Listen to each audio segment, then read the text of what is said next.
Okay.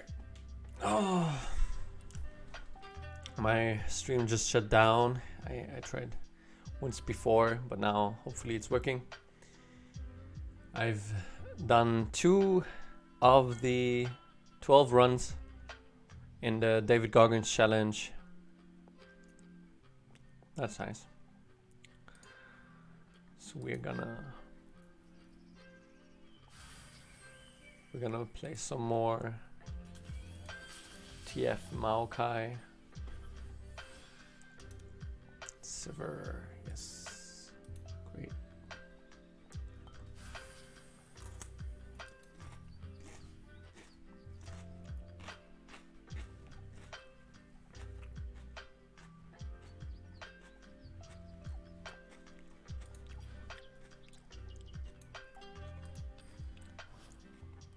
Let's see what our opponent's gonna bring up. I did some stretching. Stretching in between the legs, I think, is quite important.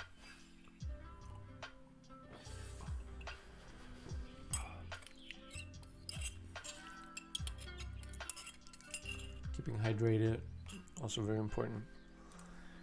Okay, this is great. These 3 cards are very good together. It's like a 0 mana draw 1, no nab 1. That's like, sounds good. On the other hand, I don't know. Can I just keep that? Like, that sounds kind of weird.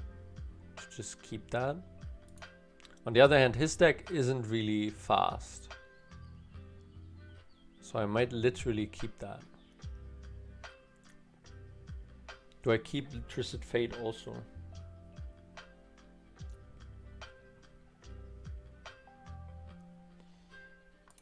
No.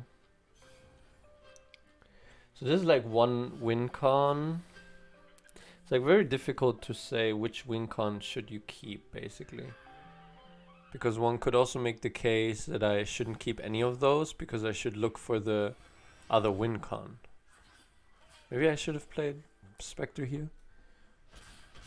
But I mean, this card is very good.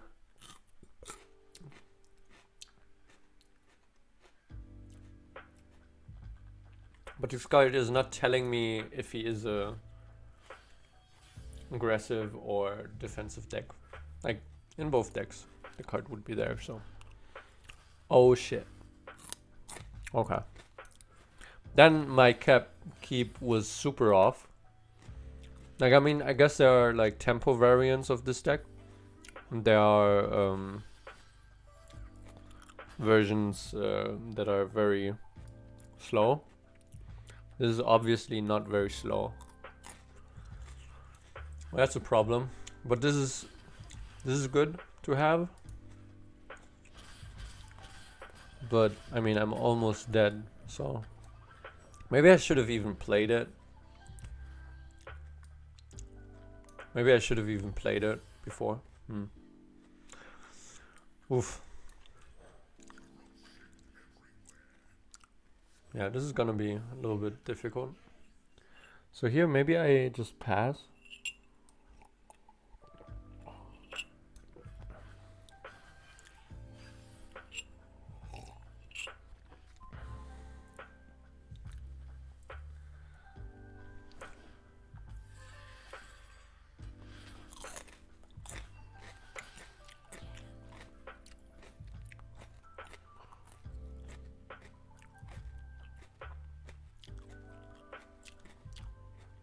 Maybe Haunted Relic into Neverglade.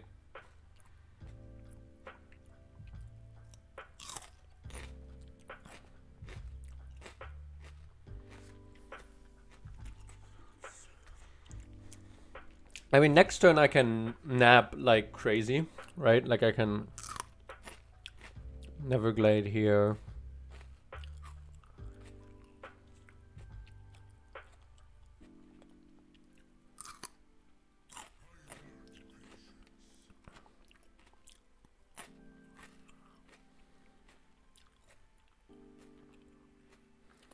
I don't know, maybe I play just Neverglade. Then I block the 2 attack. With this I block the 3 attack. It was a 2-1, I blocked this one. And the 4 attack I let through.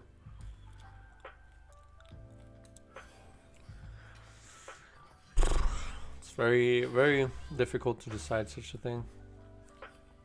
But if he does like add a unit, then I can play this one. I can also play a Haunted Relic here. But I think this is better, probably. Oh wow, he just... okay. Yeah, fair enough.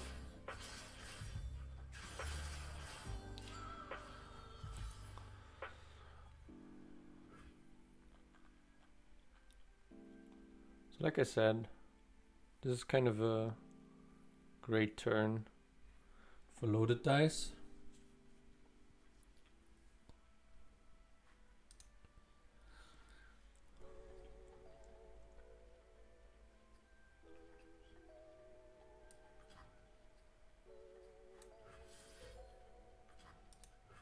Let's go. And then I will basically play Drag Dead Dredgers and Haunted Relic.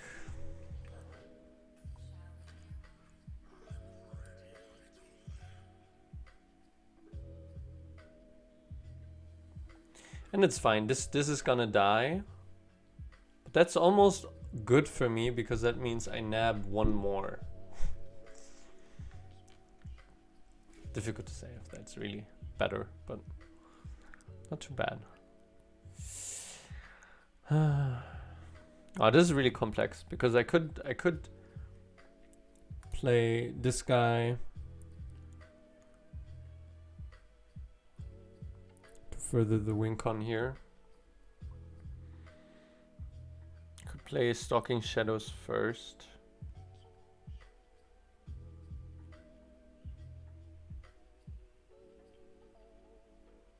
I could just play Haunted Relic as well.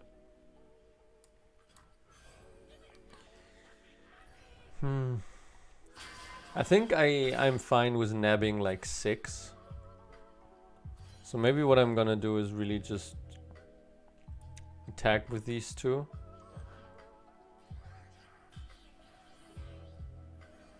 That's fine. I mean, that's not that reasonable, actually.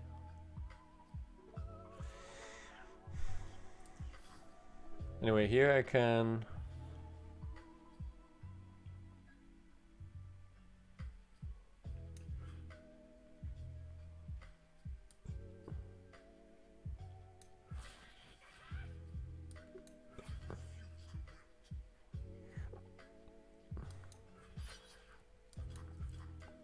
Probably not.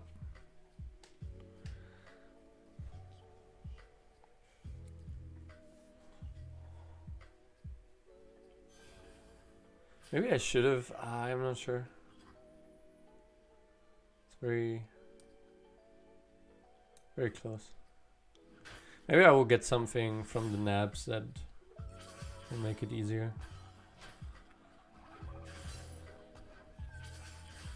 to choose.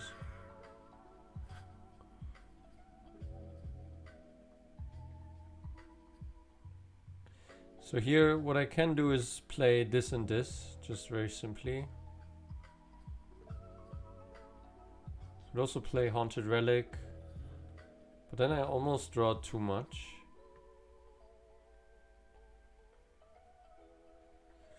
Then I draw full.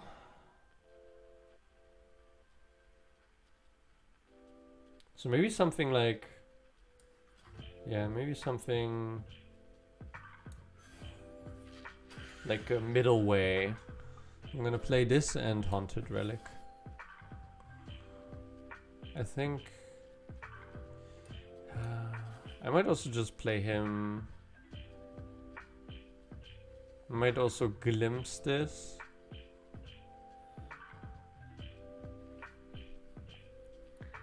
Because then he doesn't slay this.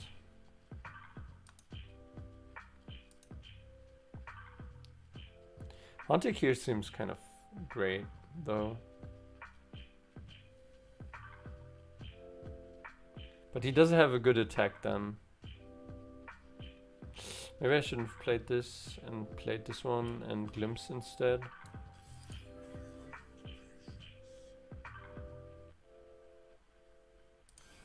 I feel like glimpse is here just a bit too strong.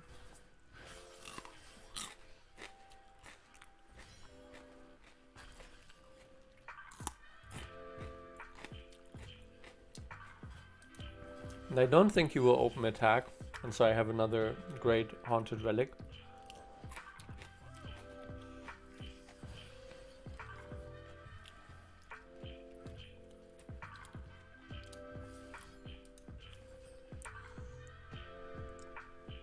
Oh, but he might Rite. Like here, Rite of Negation would have been really, really strong. So it's actually... It's almost questionable whether I should have done the Haunted Relic. Like maybe it would have been better to go for a unit instead. I think going for loaded dice again is kind of nice. Even though he could just kill. I think I'm chilling. Three mana. I think 3 mana means he cannot stop this. So if I play this and this, I draw 3. 1, 2, 3, 4, 5, 6, 7. Draw full.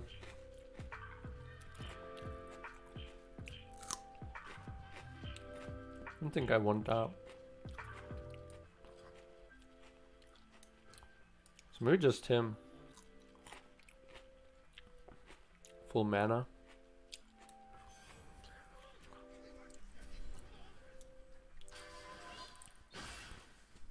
He's almost leveled.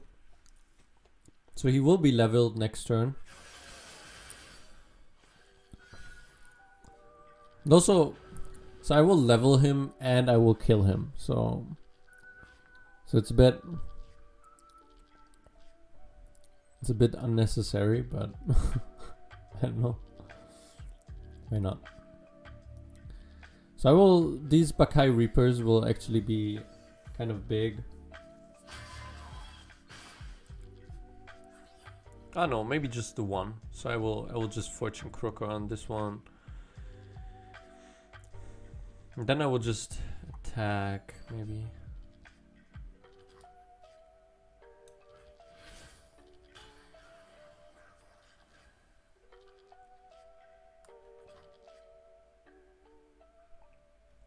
I mean, I don't need this, I guess. So I can go for just killing in this turn, probably, but I don't know what's cooler. Like, leveling Maokai is also fun. Hello, Alan Gone. Sorry for maybe seeing so late. It's going great. Challenge is going great so far. I mean, I'm only 1/6 of the way there, so there's not much done yet. So Maokai is 3 away from leveling up. So that's great. I can also probably just kill. Grasp. It's in his range though.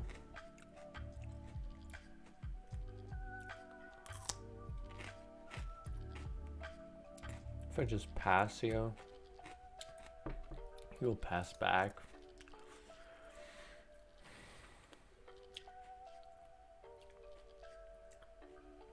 It's really weird because there's like no way I'm gonna lose this game.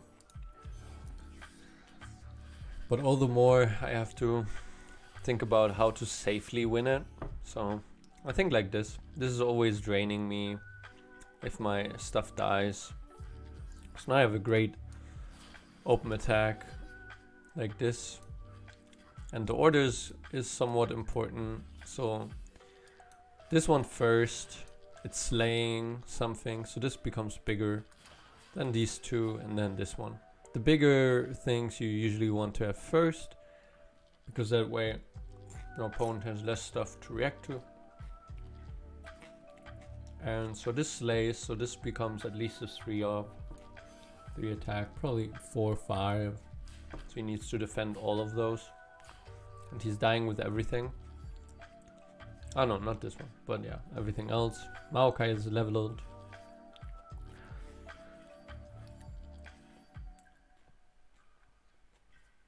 He doesn't want Maokai to level, I think. So he will probably use something, and then I can Atrocity for lethal. That would be one idea. If he like Vengeance. But if he Vengeance, he should Vengeance this one, I think, almost. Which is really sad. Does he have Grasp? If he has Grasp plus Vile Feast, that would be really complicated. Uh-huh. Okay. I'm fine with this.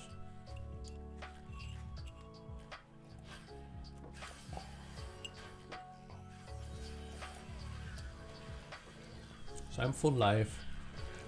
He's almost dead. And he doesn't have any cards left. That's a good position. So I think this deck is kind of flying under the radar. But I'm not sure if my build is the correct one. It's very complicated to build this deck.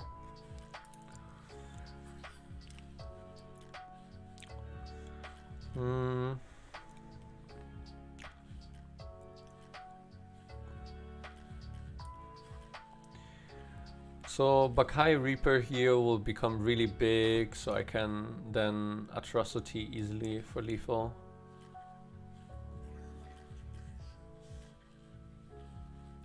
Could also first look for what I get here.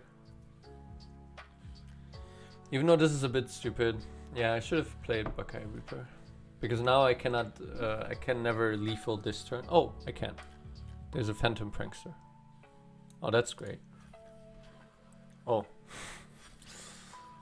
Okay, let's see what he's doing.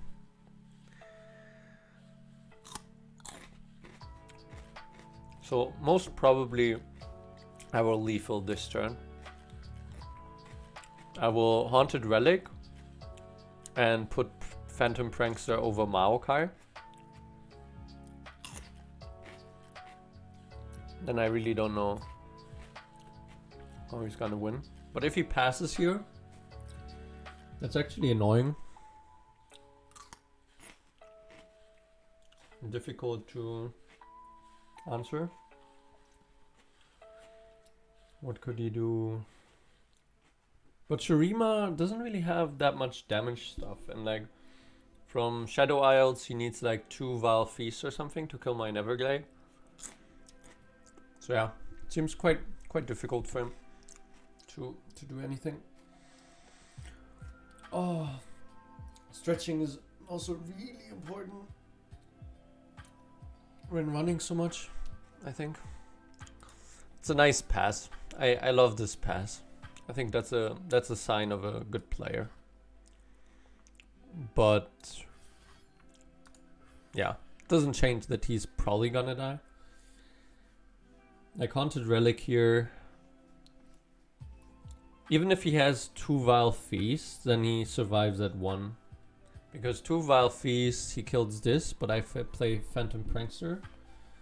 And then he's losing 4 health of these minions. Yeah, so. And I don't think his hand has 2 Vile Feasts. Like, there were many spots where Vile Feast would have been useful, where he didn't use it. So yeah. Nice. To be expected. So yeah, in that matchup, I mean, I should be good if I know the matchup. I didn't know the matchup, so he actually almost raced me because my mulligan was so bad. So that's the advantage of playing his deck, that people have a very difficult time mulliganing against it because it can be played in a very controlling fashion and it can be played in a very tempo-oriented fashion. It can even be played in a very aggro-oriented fashion. So it's like very difficult to make the right decision on how to mulligan.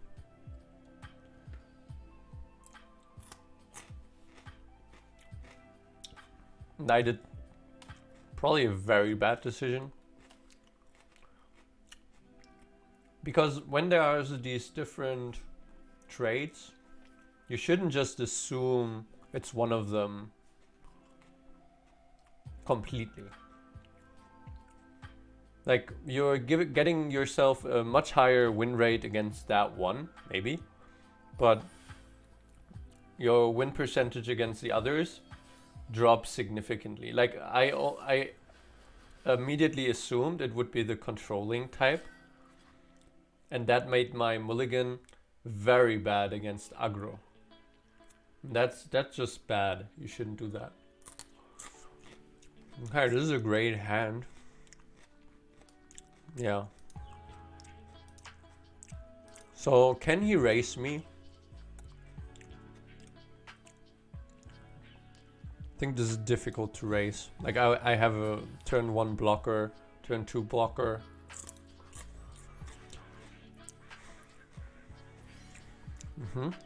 Actually, getting away from Spirit Leech against the aggro deck is very, very good. And also in aggro deck, not having a turn 1 play is very good. Even though, I mean, in his deck he can sometimes even keep cards. Like maybe Dune Keeper plus... Okay, no. So here I have an option. If I play this, I can block, I can also not block. Whatever I want. He should definitely attack. I'm not sure what he's thinking about. Oh, exhaust? Does he have exhaust? Okay, so this time he thought about it. It kind of makes me think he really had an option to use that 1 mana. There's only 1 card. No, there's 2 cards. There's Right. Right is maybe even more likely. Like, he could sacrifice this card and draw a champion. That would make a lot of sense. And the other card is for 1 mana exhaust, which I'm not sure you play in such an aggro-oriented deck. Like, I would be a little bit surprised, but would make some sense. I don't know. So yeah. Anyway, maybe at least as like a 1 of, 2 of. Okay. So yeah, one of these 2 cards. This is very difficult, block or not block. I think not block because later on I can get back my health with a drain. But it's very close. It's very close. Because also later I might not have this one on the board, and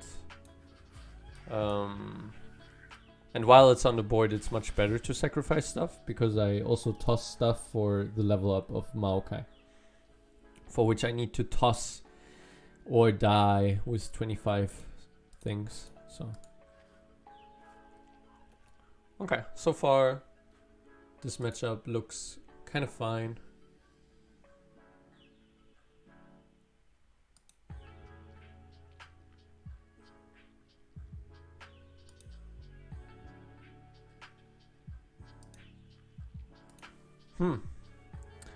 So next turn, it's good that I have Haunted Relics, because he will most definitely, like, he will like play Emperor Dies, Temple or stuff like that, and so he will have an ephemeral attack where the Charged Chariots will be summoned again, because they are summoned again every time you attack with an ephemeral ally, which is these units that die on the turn they are played.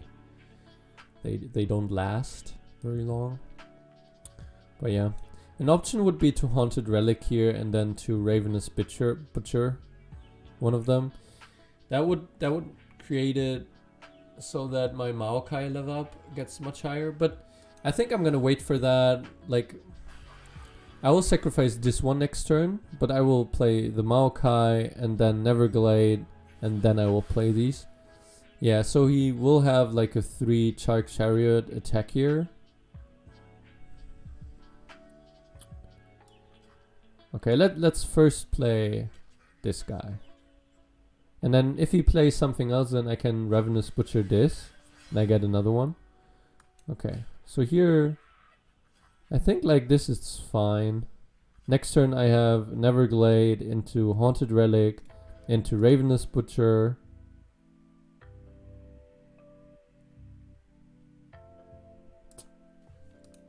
The problem with next turn is a little bit that I don't even have enough space for the 3 Haunted Relics, which I would love to, so...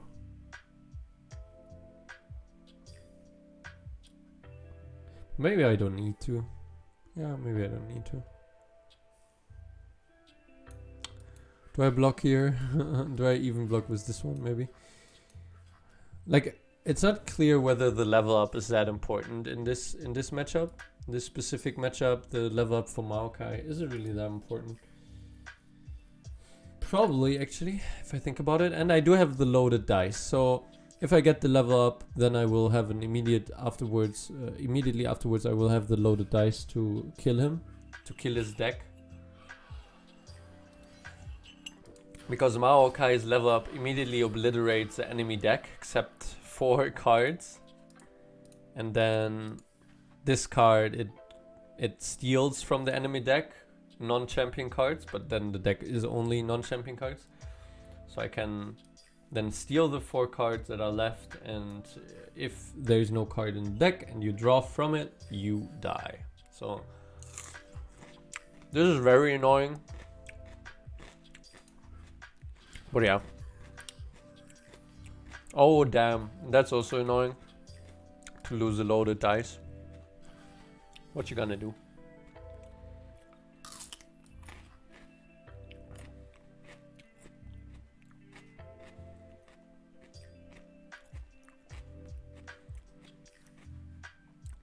I don't think I have a cheeky pass here. Because if I pass, he passes back, I lose 2 mana basically, because I have 5 and 3 and he has 5 and 1, so...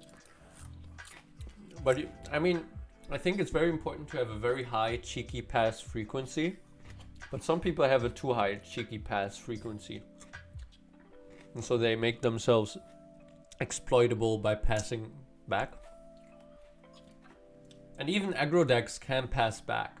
Like, I think some people with control decks think, oh, I'm playing against an aggro deck, they can never pass back. That's not true. Like, many aggro decks actually today have cheeky options to not have to pass back. Wow, this is quite insane. This is quite insane because now I have a great attack, I think. And I have to do it. I mean, I could wait for the loaded dice, but I think because I have another Haunted Relic, I don't need to. So I'm gonna attack like this. And I'm probably even gonna attack with Sea Scarab. Am I? Maybe not. Oh no, probably I am actually. Chop, chop, chop, chop. Probably like this. So Sea Scarab last. Because, I mean, everything that dies, I wanted to trigger Sea Scarab. If he does this one, then he gets 3. This is basically 2, because of this I drain 1 for everything that dies. So it's like 3, 5, 7, 8, 10. If he blocks this. So he kind of needs to block this, I think. And if he blocks this, then... Okay, he doesn't. Wow, but this is really greedy. This is really greedy. I think I don't mind that my Maokai is leveled later. A little bit later. Like, not even very, very late. Like, he just needs like 12 more or something like that. No, 10 more. 10, yeah. That's easy. So yeah, I think that was a bad play on his part. I mean, bad is like, it's like, yeah, it's a harsh word, but like, not great.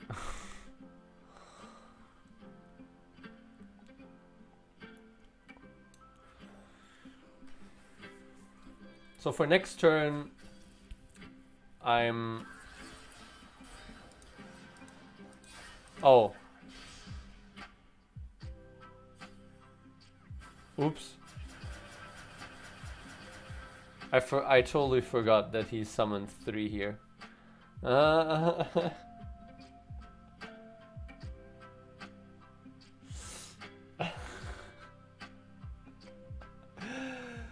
god.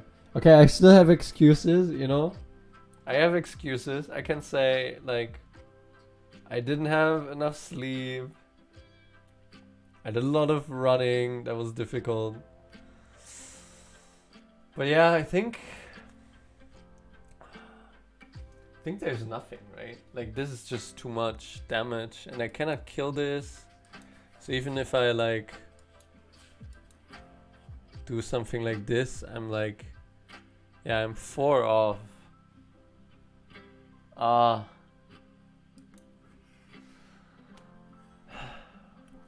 I'm 4 off. Damn. But this basically means if I would have played Haunted Relic here, I would have been safe. And so this is very sad. Okay. I still have to recover mental energy to play correctly. I'm playing very bad right now. Like, very, very bad.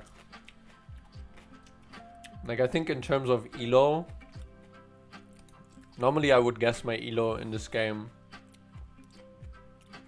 I don't know, if like the highest person is like 3000, then I would say I'm like 2600 or something like that. And right now I'm playing at like a level of 2000, maybe 1800. I don't know, not good. Definitely not good. There's actually a deck that should be one of the best decks, with which maybe I should climb.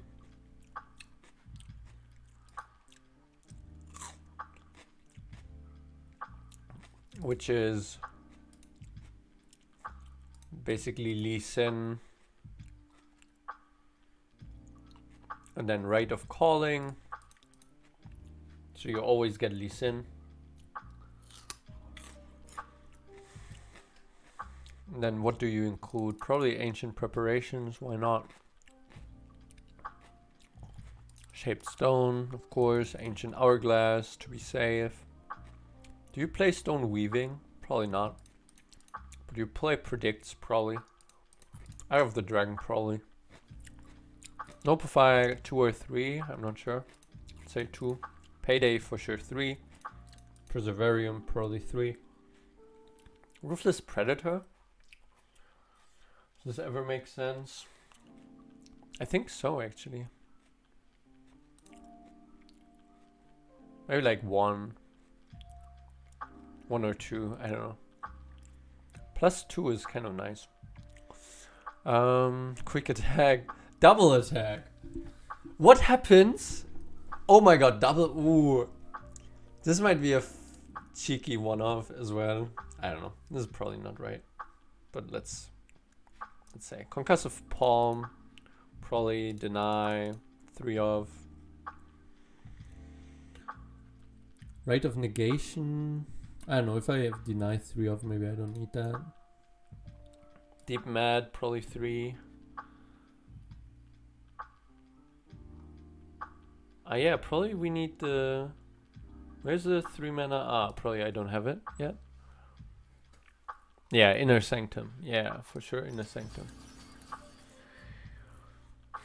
Okay, so...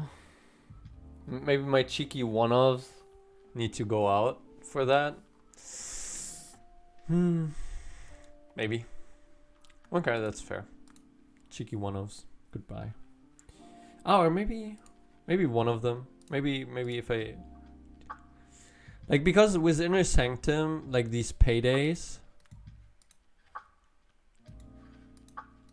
Ah, you cannot show these? Wow, that's...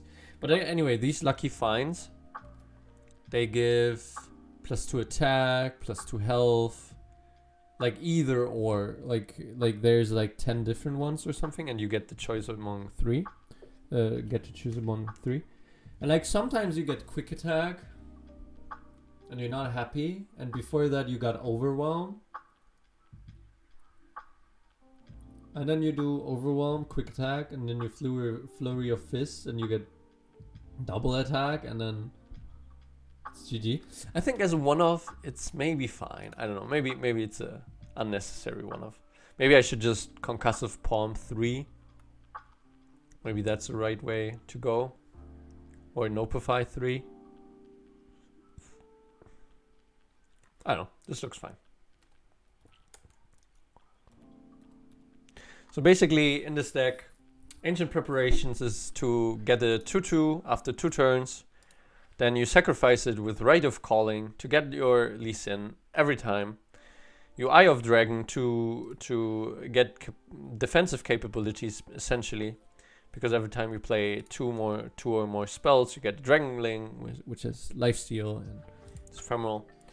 And so it's a great blocker, it's a great attacker to get some HP back. Aspiring Chronomancer, it predicts. Predict is basically that you pick a card from among 3 in your deck and you shuffle your deck, but put that card on top of it, which is really amazing. Because it creates much more consistency, obviously. Because in some matchups you don't want Amplify, in some you don't want Deny. So if this shows you, oh, the first card would have been Deny. No, I don't take Deny, I take Inner Sanctum. And vice versa. In some matchups, you definitely want Deny and you don't want Concussive Palm or something. Like, this is basically good against aggro, this is good against control. And so this is good against both because it lets you choose. So, yeah, amazing card. Payday is amazing.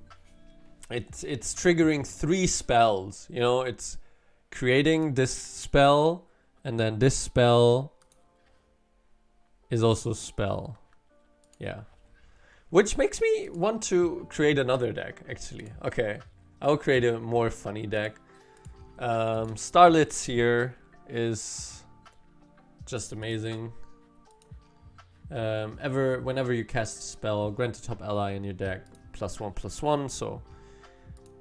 So Payday is pretty amazing for that. Every time you play Payday, you get 3 spells essentially. So it's a bit too much. And now what do we do? Do we Sivir? Maybe we Sivir this.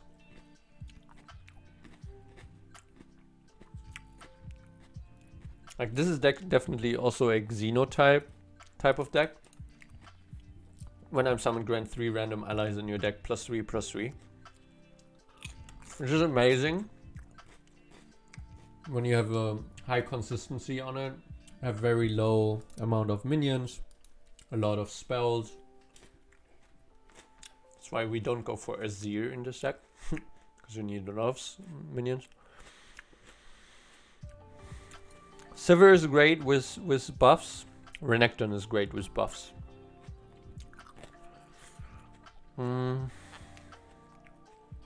So maybe I take both. Maybe I take both. It's often gonna be something like Xenotype into one of them. Okay, and so here, do we also play? We probably play right. And if we play right, probably Ancient Preparations is pretty good. And then we want Exhaust. And we want Elixir. Maybe as a one-off. 3 Sisters is amazing in this deck, I think.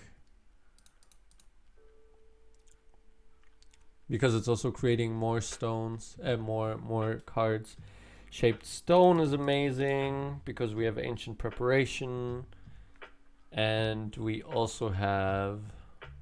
So this deck will play out similarly, but we don't want this one because it's a minion, and we want Xenotype to be really specifically targeting either Starlit Seer, which is fine, or our champions, which are really strong.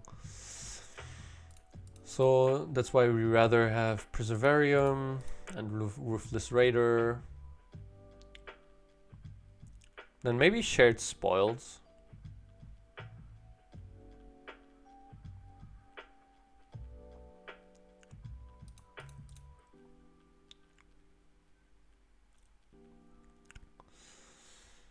Right 3 times is maybe too much in this deck.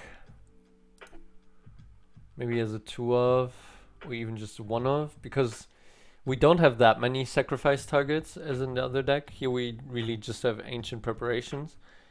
And we don't always want to like write a mana gem. Like that's sometimes too much. Even though we can do that because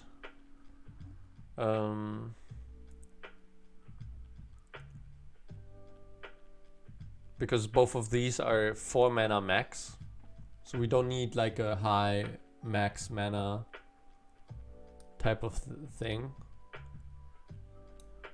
So that's kind of fine.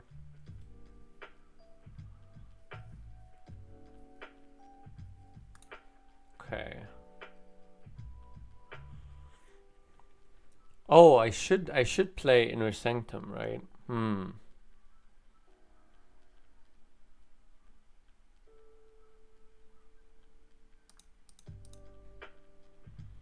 So maybe Shared Spoils should be less, and Ruthless Predator less. Exhaust I think should be. Maybe Quicksand is important here. Oh, maybe Spoils of War.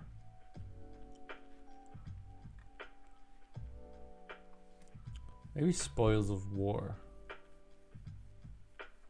There's so much great stuff in this region combination. It's actually a little bit unfair. Feels like.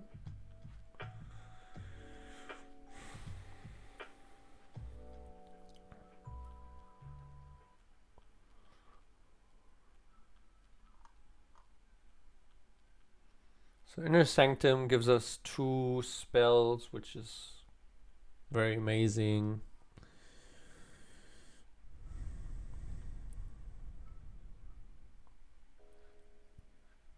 Payday is amazing.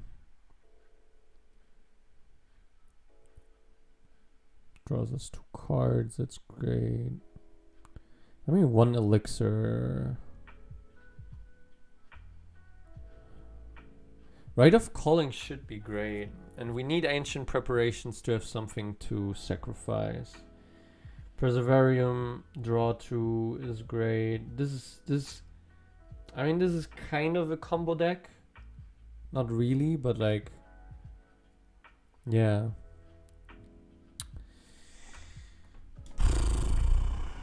This is complicated.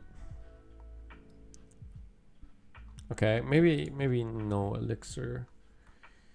Because actually there's a 2 mana card which is just super OP in this. Which is Ancient Hourglass. Like, Ancient Hourglass on Xenotype is just really overpowered. And even on the others, like, buffed targets, you kill them, but they come back with their buffs. So it's like a deny for our beefy dudes. So maybe no Shared Spoils. Now Shared Spoils as a 2 of or something kind of needs to be the case, I think.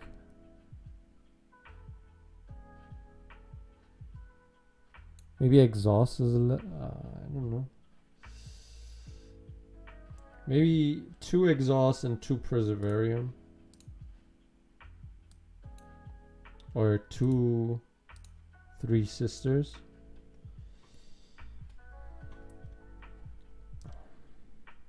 I mean, this is great. Like, this is so great flexibility, which in this case, in this deck actually makes sense.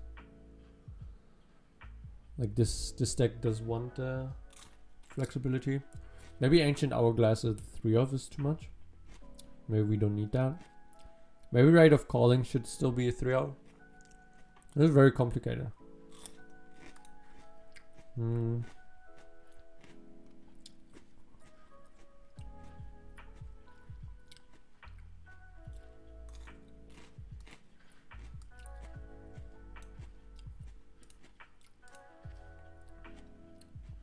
I think 35 plus damage in this deck is kind of easy. Because you have all these buff targets and then you can give them spell shield and stuff, so you often have attacks. Like in decks you often have to think about, do I have attacks often? Like, do I have many cases in which I can attack with reasonable frequency? And I think in this deck I almost always have an attack where my opponent has a difficult time blocking. Rite of Calling 2.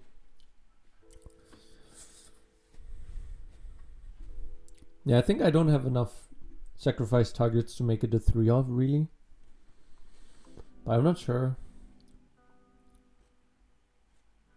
I mean, Shared Spoils is kind of similar. Yeah, let's first try it like this.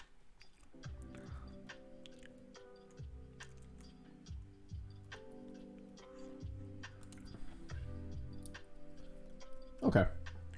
So now the question is, do we start with the Lee Sin deck or with the buff? I want to see the buff deck pan out.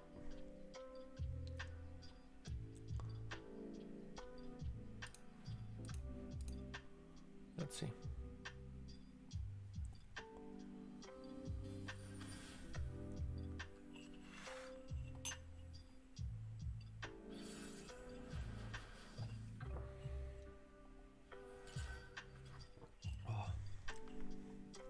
Nice. This is a great. Wow. Problem is his deck is super fast.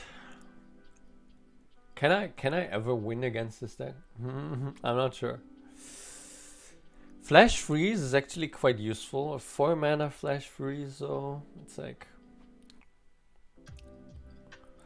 So turn 1 I play this. Turn 2 I play this. Turn 3 I cannot play Flash Freeze, because I played 1 mana and 2 mana. So it won't be useful on the turn I most need it.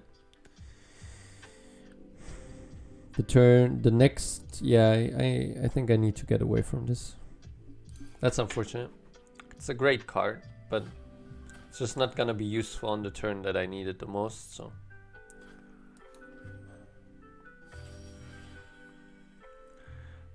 Oh my god. Oh my god, the double Starlit Seer opening. It's happening. Oh my god.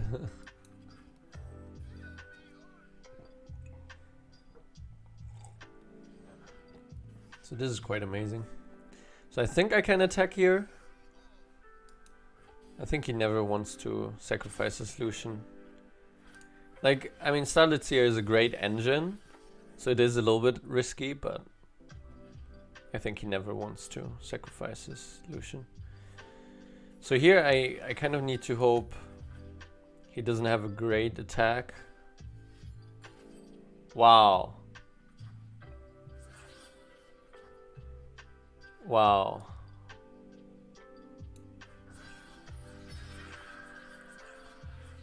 Okay.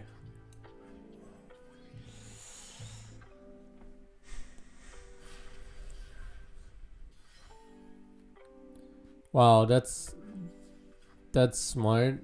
Like, he's gonna level up. I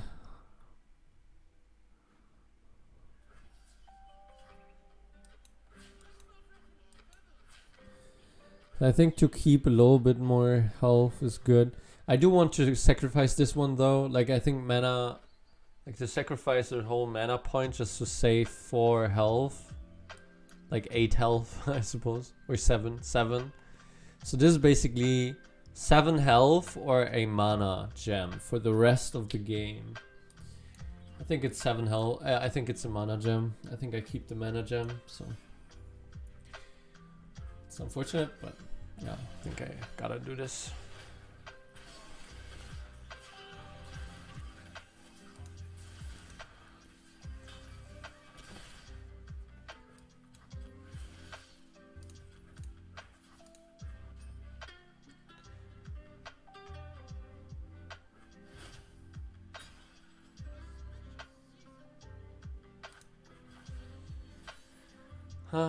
But yeah, like Lucian decks I think are very difficult to beat with my deck. My deck has other matchups that are beneficial, but this is not one of them. Because here he can just play a blocker and I cannot attack because then he will refresh his attack token. That's really annoying. So annoying.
Oh, I was gone too long. What?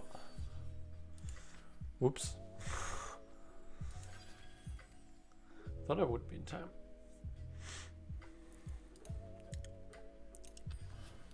I would lose that game anyway, so that's kind of fine. So not the kind of matchup I want to win. Like if I want to beat that deck, I need to play other decks.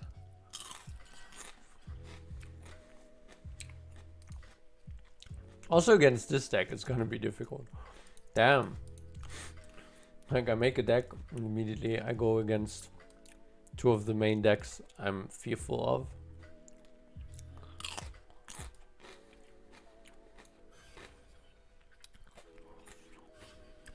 But I don't know, maybe that just means that the meta is not in the right spot for this deck. I'm not sure.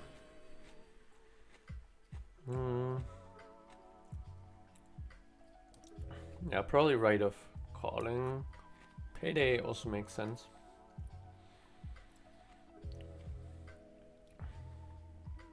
Because I also have like more draw. So I don't know if I need a tutor. When you have a lot of draw, you don't necessarily need a tutor.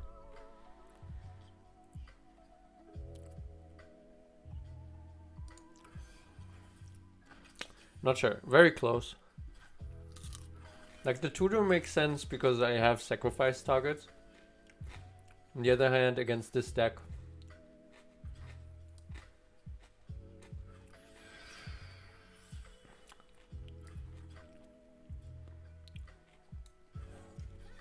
I might want to keep them as blockers. So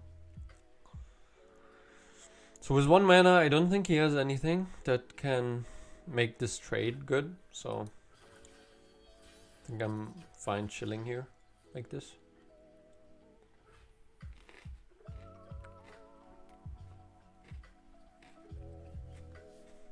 So now I found this anyway, which is actually very good.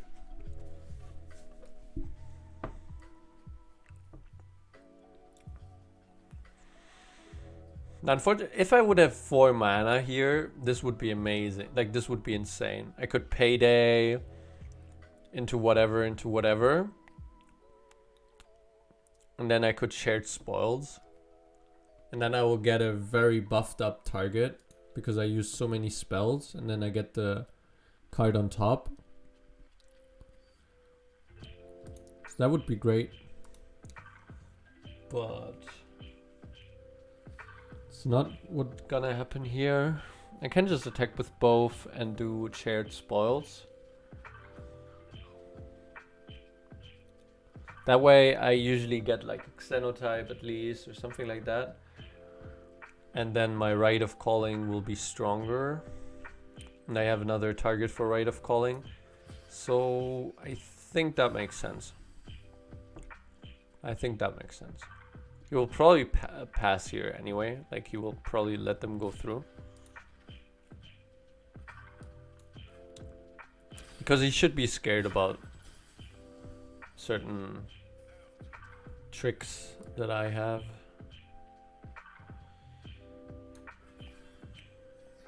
Xenotype, nice.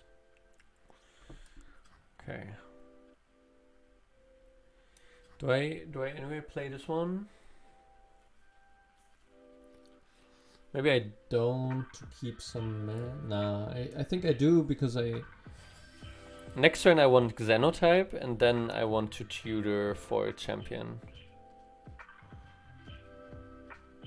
And then I want to tutor for... So next turn 3 mana, so I keep 1 mana. Then I have 5 mana, so I have 6 mana. I mean, Renekton on top, kind of... Is that good?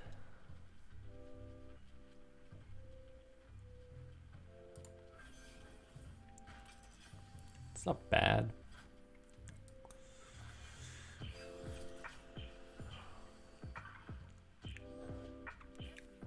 So I might play Renekton here to have a blocker.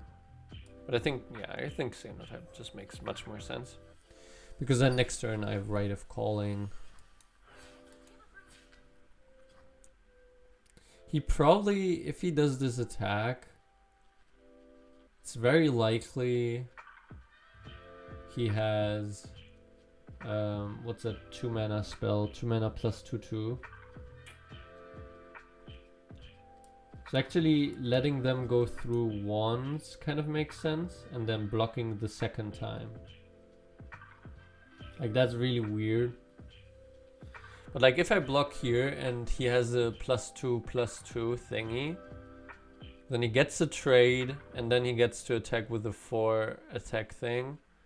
Whereas if I don't block here but I block the second time, then he gets to kill my thing, but he only attacked with 2 attack here.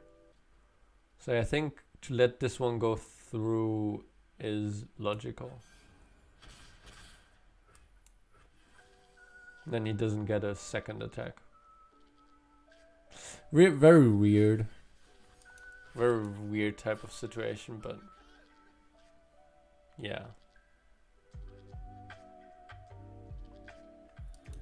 Maybe I don't get to block there because of that. Maybe I do.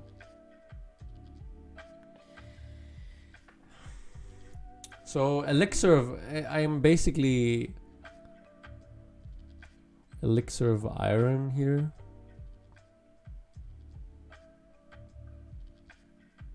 I still want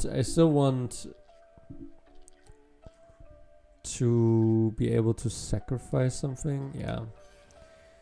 It's a bit too risky to also block there. Yeah, sharp side, exactly. Because then he would sharp side this one.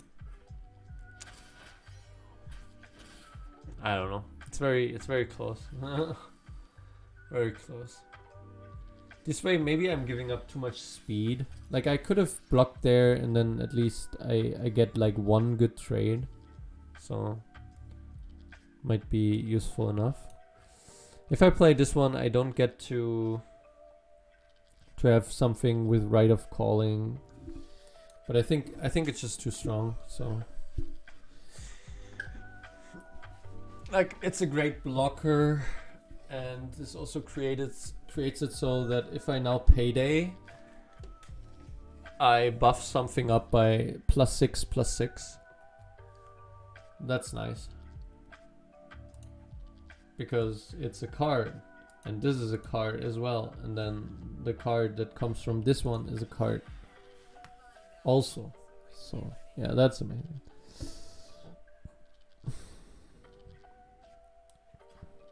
Maybe I should have started off with Preservarium though. Yeah, I should have definitely started off with Preservarium. Wow, she's not buffed. A not buffed up card. That's weird.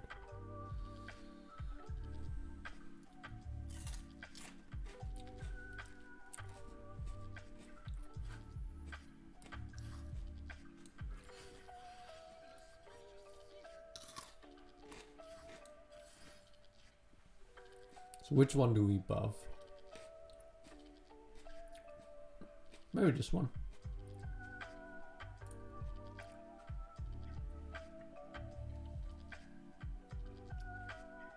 Maybe like Challenger. Then we can kill this. That would be great. Space Heater is also great. But yeah, I think killing her here, very useful.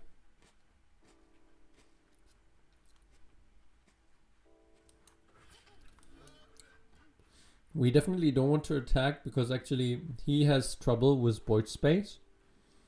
And so basically every time you have no trouble with void space, like you have a lot of space and your opponent has trouble with void space, you gotta understand it's very good for them to trade and very bad for you to trade. So even this on average is kind of bad because I give him more space, but obviously it's a very valuable target and I'm at 3 health. Like if this would have been a 5-5, I may not have taken Challenger because I would be in the range of this one, right? Even though I'm still in the range of this one plus Misfortune and stuff like that. That's fine. It's very fine. Yeah, exactly. Here's Misfortune. That's to be expected, but that's not a reason to not do it.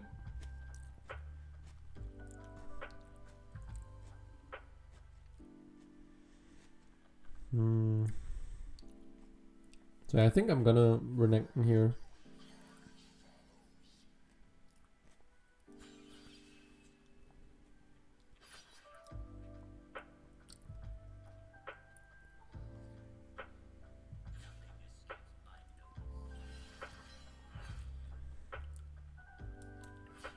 Probably gonna block here.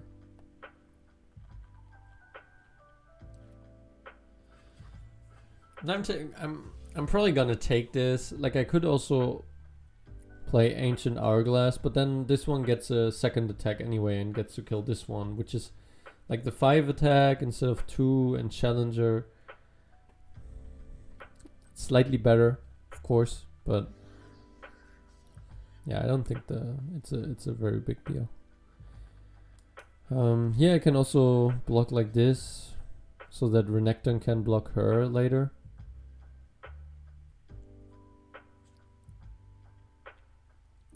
Is there something he will do here?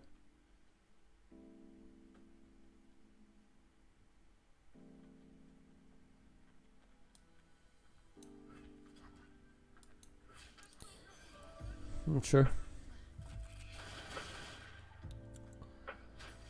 I I think it's difficult for him to deal 1 damage except with the challengers and her. Like now I will just not block with Starlitz here, but now I can block with Renekton much more efficiently against these 2 attack thingies because she will deal 1 damage but he will not die. He should have attacked another time for sure.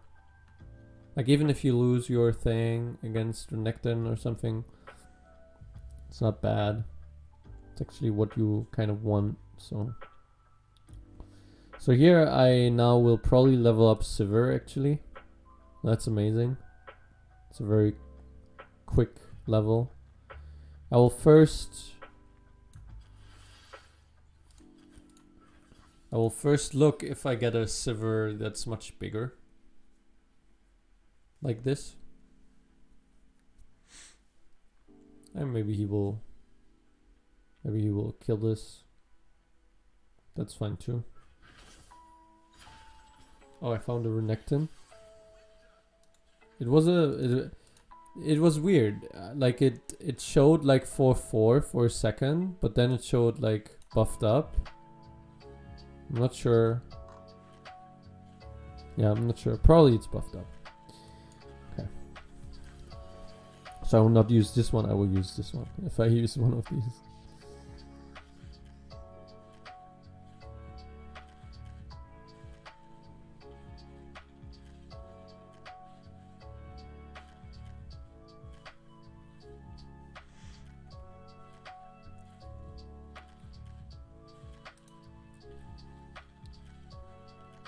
So I will payday on Renekton, I think.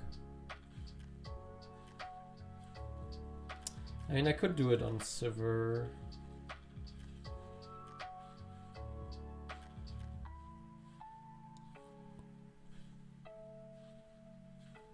I could also not use it yet.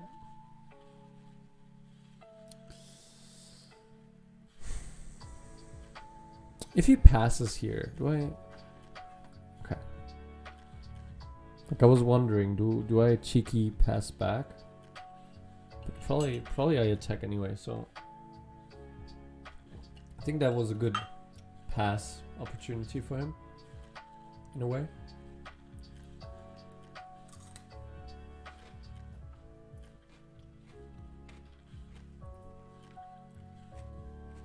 So I might just Ruthless Predator here. Attack. He will go up to 7. No, 8. And this is 13. Ah, so it's not enough.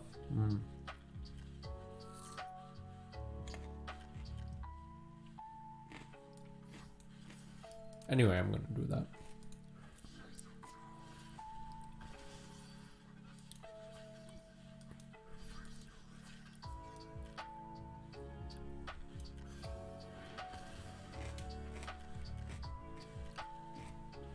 So maybe repost or something here. No. Okay, that's nice. So now she's off like 2. Yeah. That's nice. Whoa! Ah, this was, yeah, from Mage Seeker. But anyway, that's actually super slow, right? Because HP doesn't matter that much. Oh my god, this guy is like +11 or something.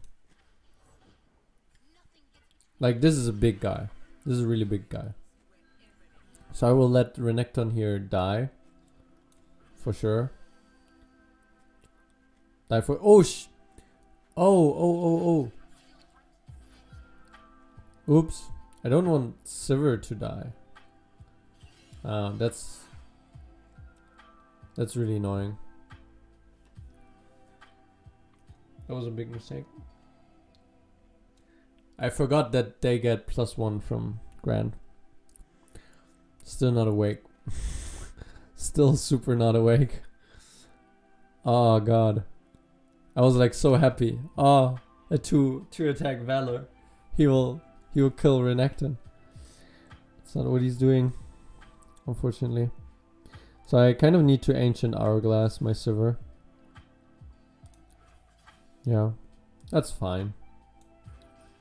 It's fine.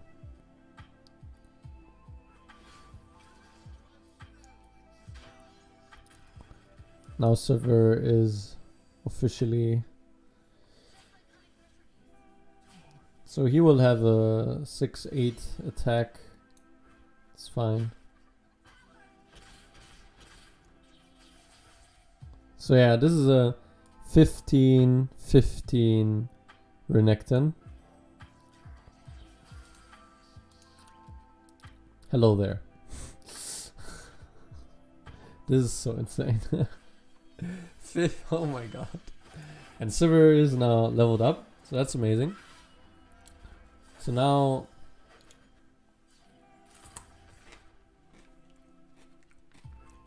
we're paydaying our Silver. Fearsome. That sounds funny. This sounds really funny. So what I could do is Fearsome, then exhaust this, and then attack with both.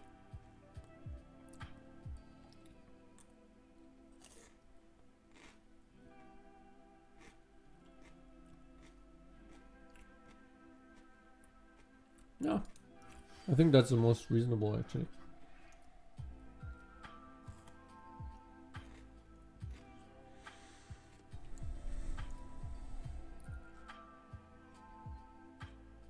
I could also anyway attack Quinn. No.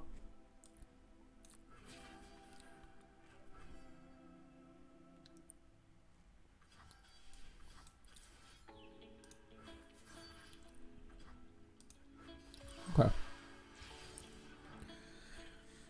I think this is kind of difficult for him. Like he needs riposte and then something else, yeah. Like double riposte or something would have saved him there, but nice. Yeah, this is how I want this deck to pan out. Essentially. Okay, so how long till the next run? It's 12. So in 1 hour at 1 PM. Next run. That would be nice.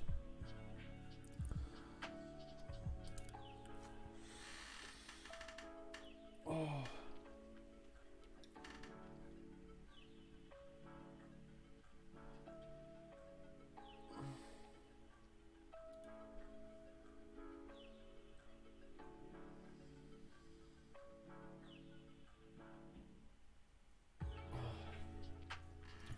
So yeah, looking forward to the next one.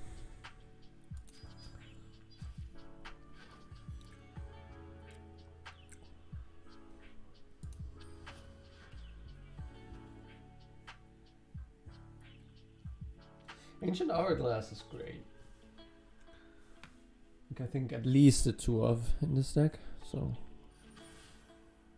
I don't even know if I have it at two now or 3, but definitely a good card. Definitely a good card. Okay, this is great. These are not great. Against this deck, this is an interesting deck. Probably it's very, very speedy.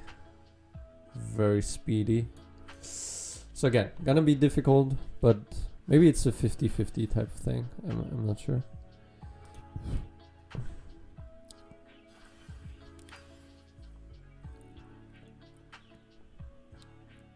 Please pass. Please pass.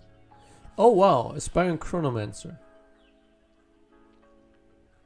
Then it needs to be a little more to the control-y style actually, which is interesting.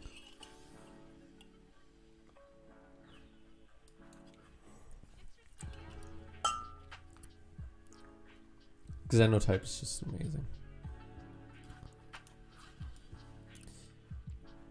Does he have anything to really punish this? I don't think so.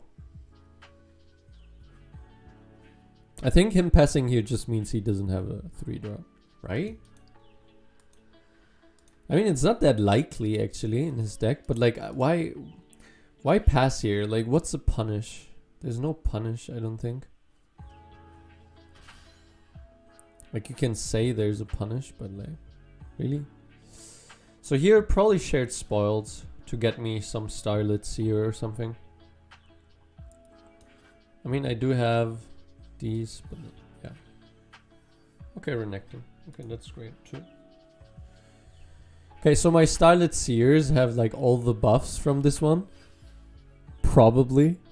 Because like I have almost all my cards here and none of them are buffed yet. So that's kind of funny. So do I play Renekton here or do I play Xenotype? Or Sivir, of course, but yeah, I think Renekton is more likely.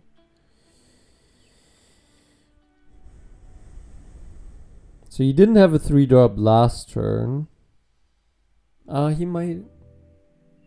Like he also did have this one last turn.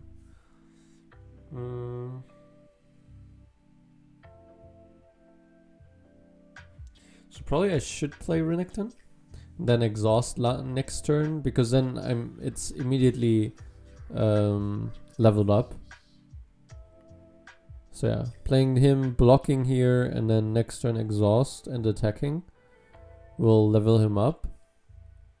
So that's really nice, because actually with his region combination, he doesn't have a lot of things that punish that, or that can counter that.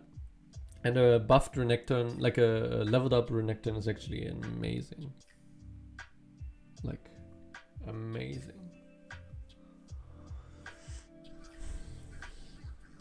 And yeah, if he doesn't have any counter, like if he has some counters, I can... Whoa! Whoa! He just passes. I mean, if he doesn't have anything, then I guess that makes sense. That's just very sad for him to pass there. You never want to pass there. I was just Xenotype, I think, or maybe Sivir. No, Xenotype.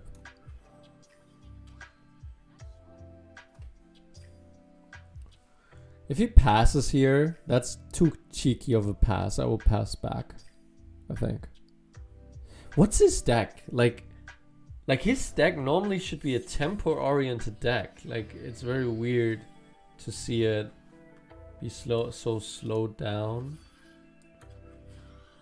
Exhaust is so annoying because you cannot play around it. Like, it's a 1-mana card. Like, that's the overpowered thing about this deck, kind of. It's like exhaust is just so strong.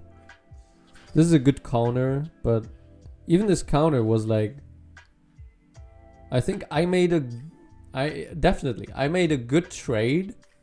I made an up trade for 1 mana against 3 mana. So that's annoying. That's not fair. Who said the game is supposed to be fair? Ooh, but this card is also not fair. So okay. Guess we're kind of even then. So I can Fury of the North my Renekton.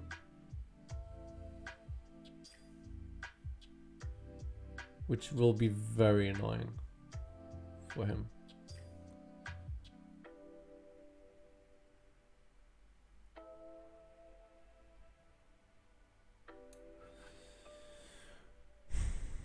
Pass here for sure.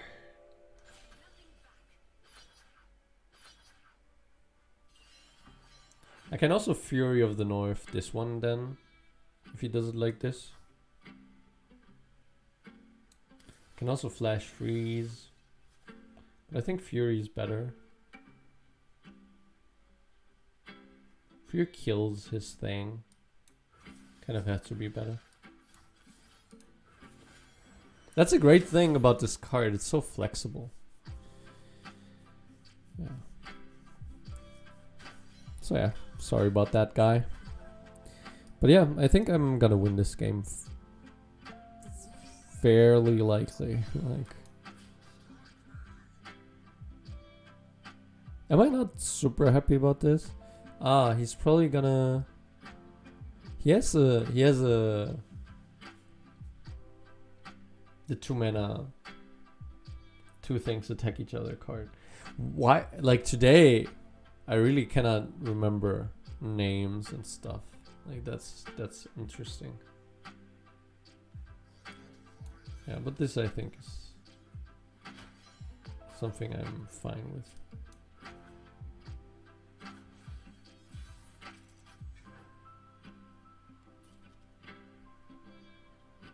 Try another card. So 4, 1, 3 is kind of the idea, I think.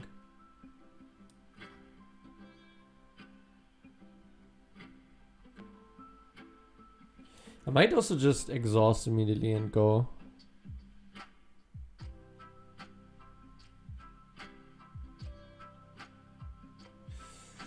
Then repose is basically his counter.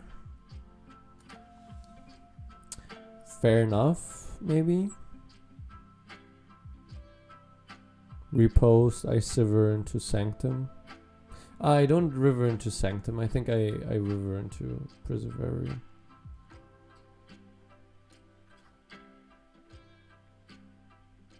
First I Sivir.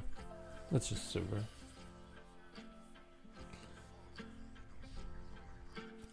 So also a good thing here is I could Ruthless Predator my Xenotype so that I have a very easy time leveling up. Like Reputation, like activating Reputation on this turn. His pass here is very cheeky. Very cheeky. It's a I have repost pass, as we call it.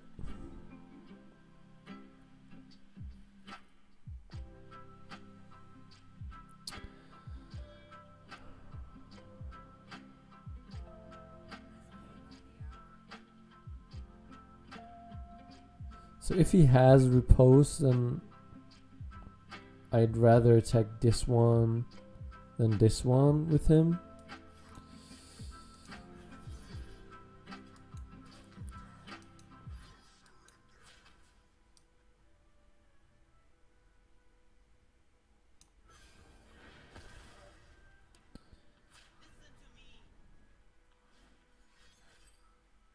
Oh, what? Whoa! That's really good for me. Is he maybe expecting like quicksand, and so he first does this, and then if I would quicksand now, then he has repost backup? That would be smart. Yeah, that would make sense. Maybe that's a reason. Or he doesn't have repost. That's maybe more likely reason.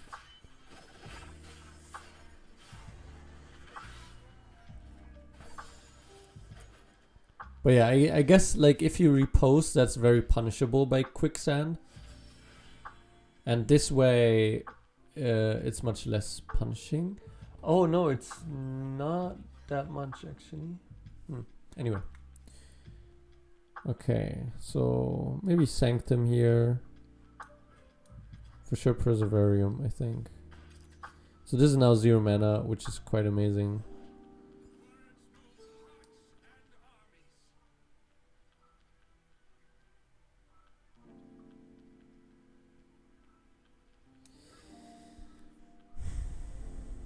I kind of don't want to play Inner Sanctum here. I want to play it next turn, because then my likelihood of having Starlit Seer is the most. Because I will draw 2 through this one and stuff like that. So yeah, I think this is very interesting. Like that's what makes this deck skilled, I suppose. Comparison to unskilled decks.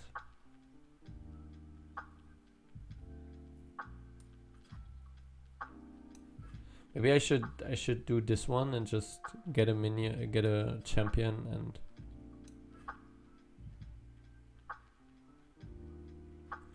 but maybe I should do this next turn as well. But then I don't really have like anything important here. I can't sacrifice Sivir though. Then I have another Sivir.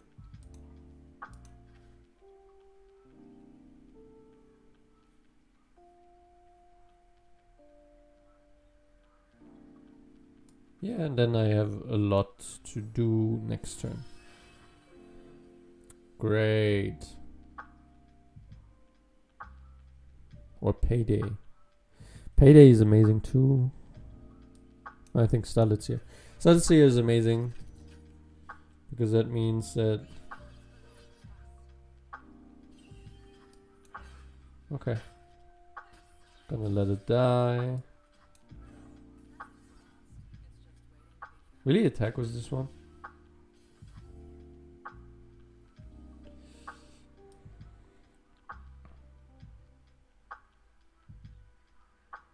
Yeah, I think I'm gonna let it through.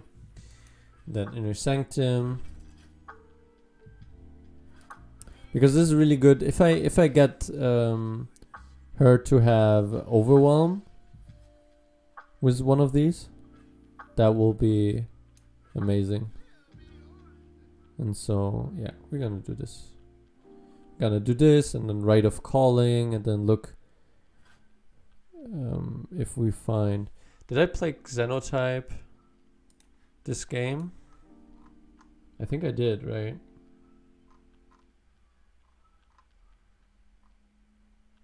Yeah, I did play Xenotype.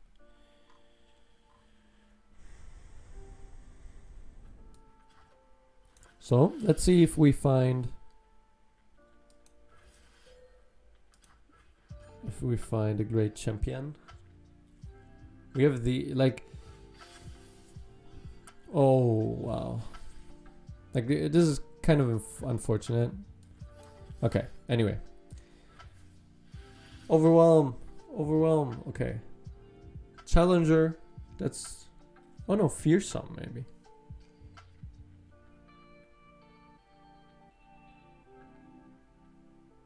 Maybe Fearsome? To at least make this blocker kind of not working. We already have kind of Challenger because of this. Tough. Tough is also not bad. I think we really want Overwhelm anyway, so...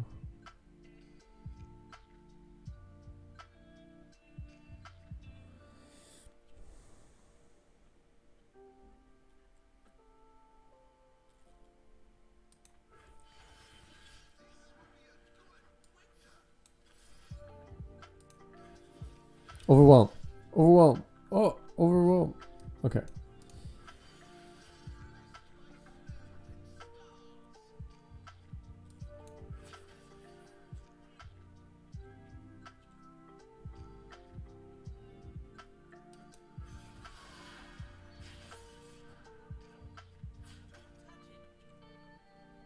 Okay, 5 damage here.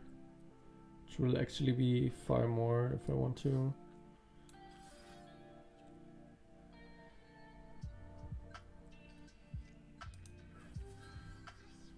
I think I'm gonna go to 8. Is there anything he can do that will...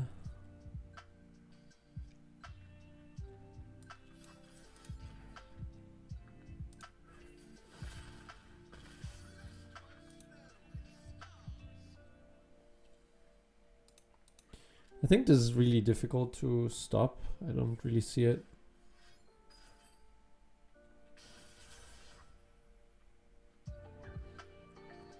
Oh wow. What? What?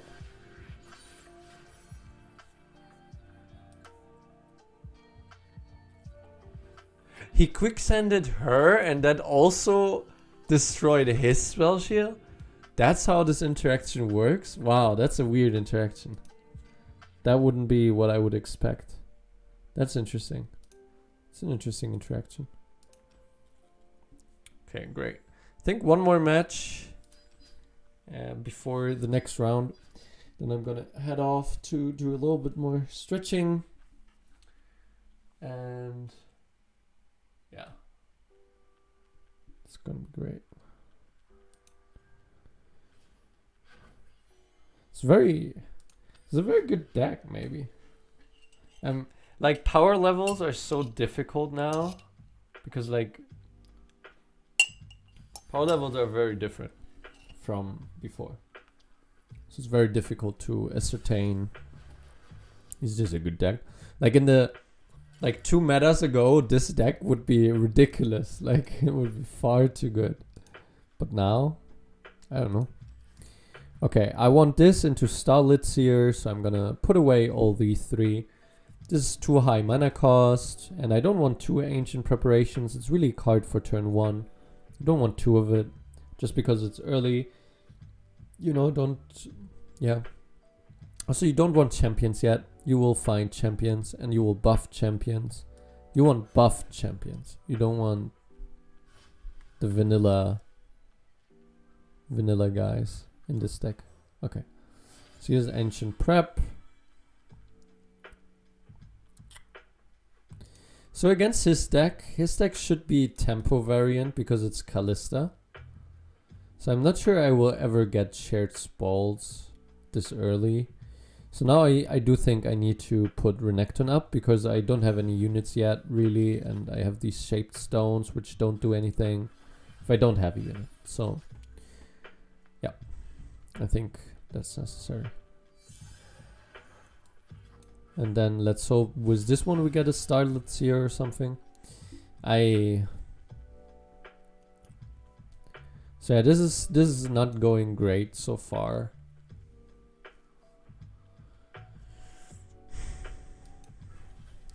I mean, definitely Sivir because we already have a Renekton, and definitely not Rite of Calling because we don't want to find a random champion if we already like have one in our hand. So here, this is actually quite unfortunate because I said we will probably never have a timing for like Shared Spoils. This would be a great timing for Shared Spoils. This would be amazing. Like bam. But actually it's not too bad with...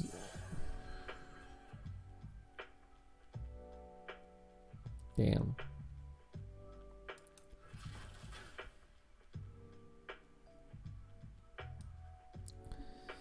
At least I get this damage in, I suppose. I could also exhaust and kill one of them. There's definitely... Also because I would otherwise like lose a mana point and stuff. I think there's some merit in that. But maybe I should have done that at the beginning so that... Okay. That's fair.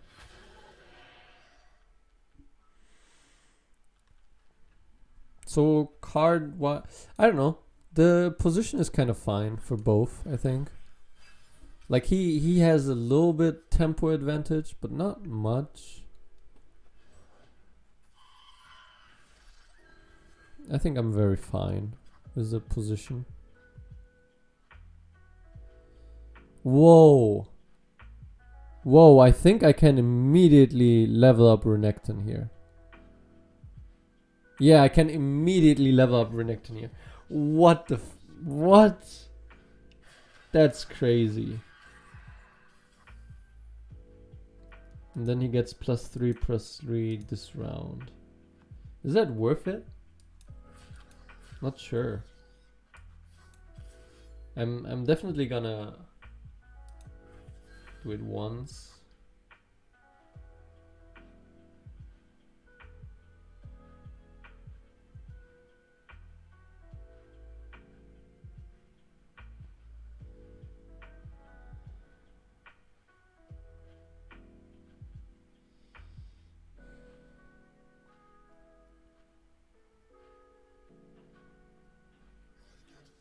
It's actually kind of too funny not to do it, I feel like.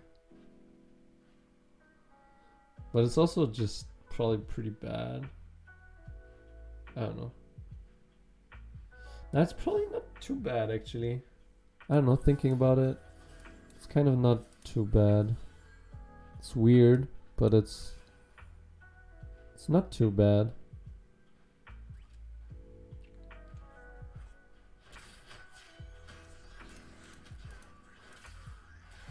Because also it makes every Renekton that I draw from now on much stronger.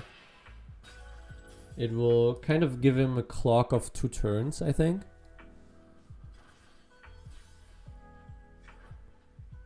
That's useful.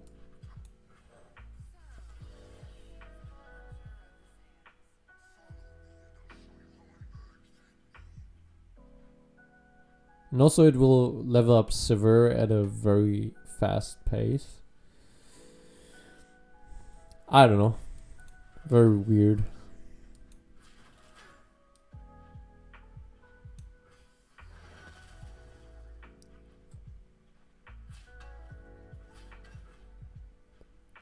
Ah, okay. I see what he's doing. He's looking for a harrowing next turn. Because he's seeing that there's a 2 attack clock here. Yeah. And he actually like with this block, he's trying to reduce it to a 3. Yeah, and he has Black Spear, okay. Okay, but then there's no harrowing, okay. Okay. Yeah, this is fine. This is fine. Like, he has card advantage, but he wants to have tempo advantage, actually. Like, normally.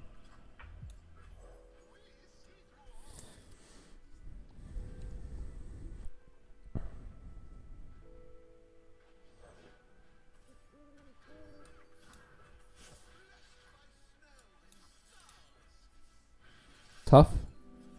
Or +2 health? Yeah, +2 health, great.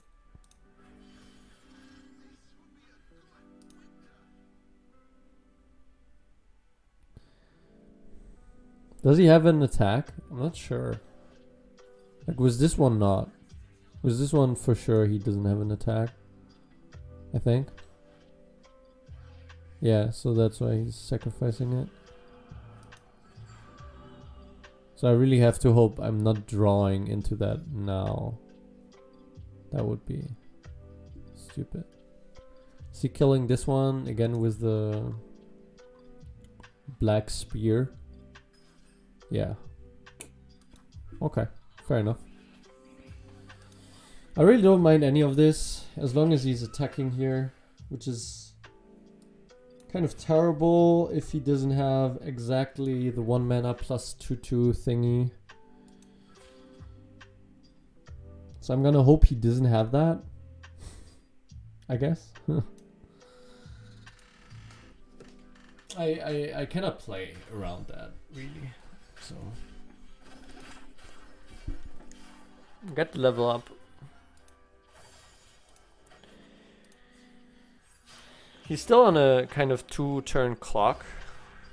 Like, I will now, like, the next thing on top of my deck is hopefully Renekton. Okay, yeah, this is not cool, but so I think I'm just gonna attack, because otherwise he has these 0 mana blockers and stuff like that. So I think just attacking immediately here kind of makes sense. Oh no, actually I shouldn't have, because I'm not sure. It's a close one. While I'm attacking allies have my keywords. Like, I'm not sure if this means that these even stay. Like, maybe they really don't even stay. Like, I understood it beforehand that basically they get them and then they stay, but it doesn't seem necessarily to be the case. So this is very...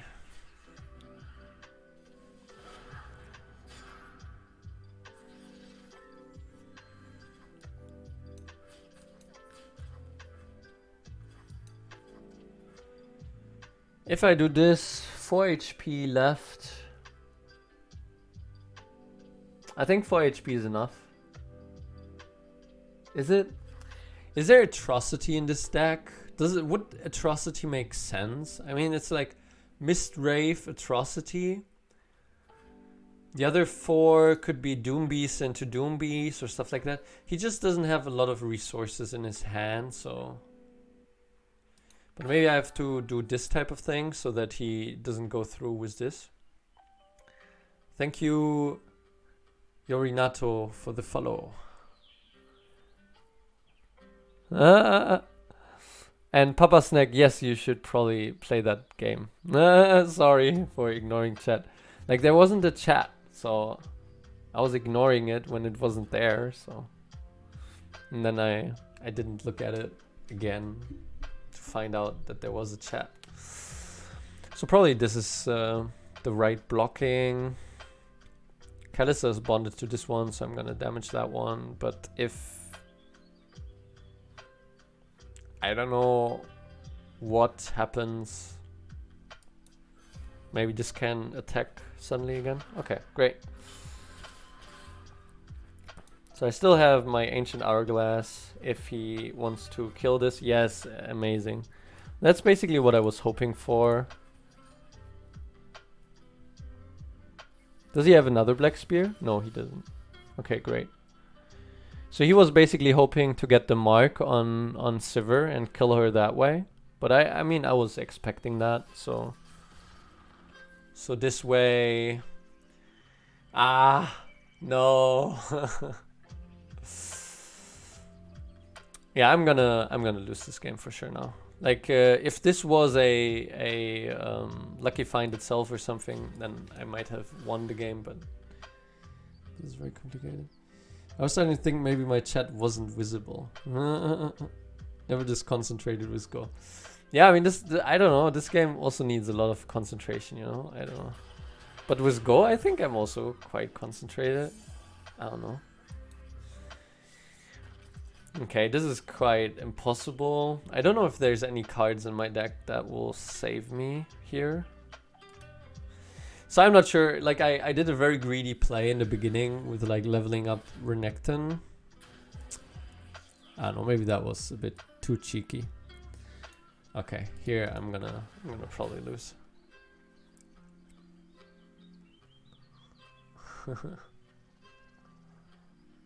48-hour stream. What? Yeah, I mean, I'm not gonna stream all the time because I'm also running. But like, when I'm not running, I will be streaming basically. I'll maybe sleep like an hour and a half today and an hour and a half tomorrow, something like that, maybe 2. But apart from that, I'm gonna be streaming and running. Yeah, so it's not really a 48-hour stream. It's like a period of 48 hours during which I sometimes stream. GG, this was very close. He had so many black spears. Like, black spears are so amazing in exactly this matchup. So I kind of feel fine with losing this in that way. I feel like on average I should be favored in that matchup. I didn't get my Starlit Seers in the beginning. He got his black spears.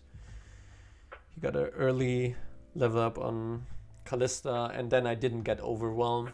If I did get overwhelmed on my lucky finds, then I would have still managed to win the game. Ledros with Atrocity. Yeah, that's nice. And Karina, Elise Vi. I play only in Bilgewater. Yeah, Bilgewater is a great region. I think right now I just love dice decks. As you can see, I'm like playing a lot of dice decks because I just like the card. Like, probably it's not the best thing to do, but yeah. Okay, I'm gonna go take a short break.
weißt du, ob du mitläufst irgendwann? Ist er?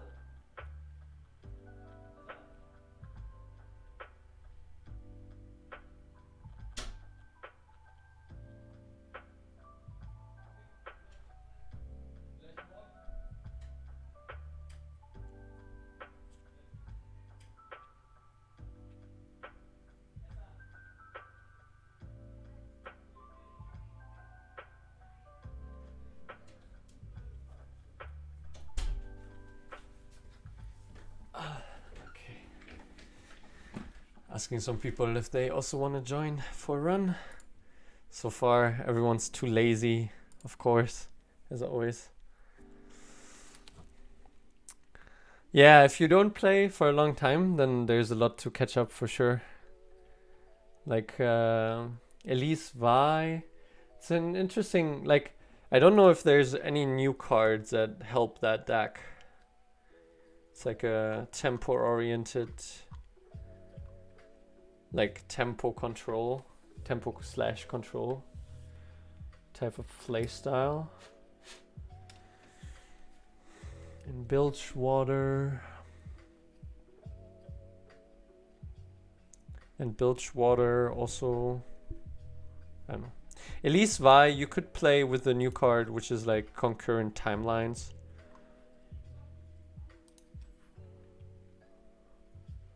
So like you put in 3 Elise, and then you put in, oh, ah yeah, it's a 5 mana, right? Put in Vi.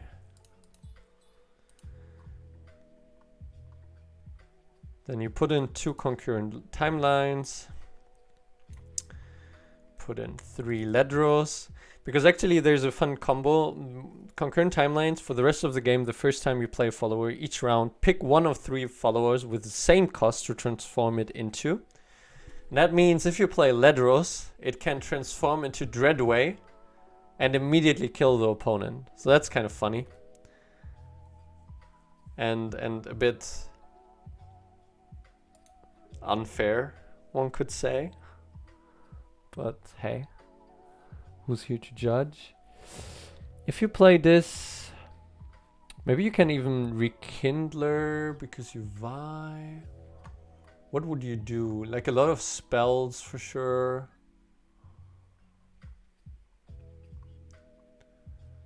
And as followers, you maybe play Fading Icon type of things. I think this deck is just much better with Kindred right now. Like I think Vi is just a bit too slow. And I think Kindred serves a very similar role. And it's just better. Because you have a little bit of... just better is maybe not correct. I'm not sure. I don't know, it's close. But yeah, anyway. You definitely do this, and then you have like 2 Rummages, and then you have like Mystic Shots, Wild Feasts,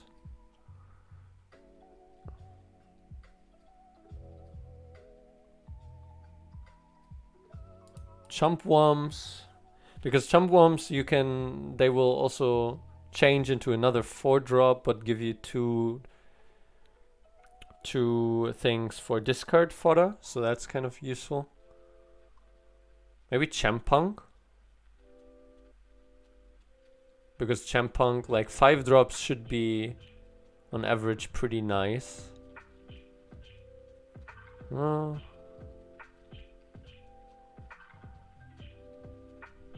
Grasp, I don't know, something like this probably, but I have no idea.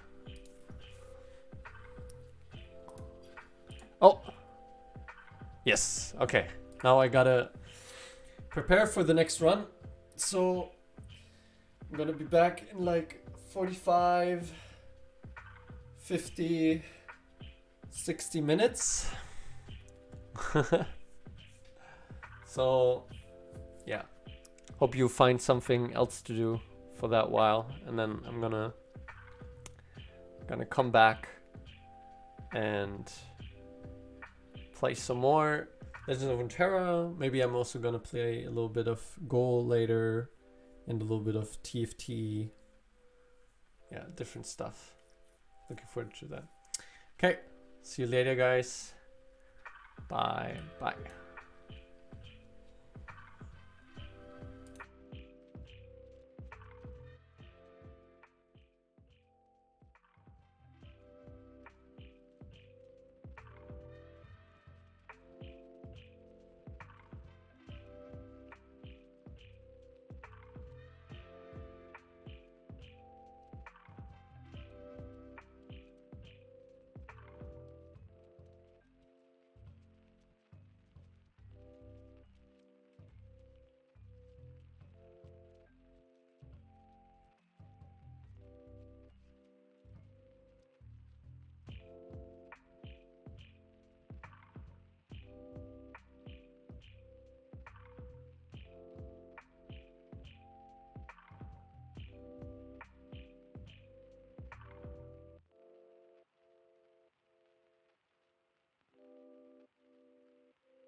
Okay.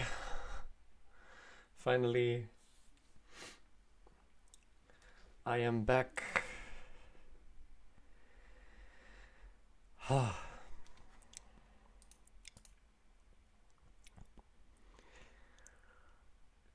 Yeah, that was a run. That was a run, I think.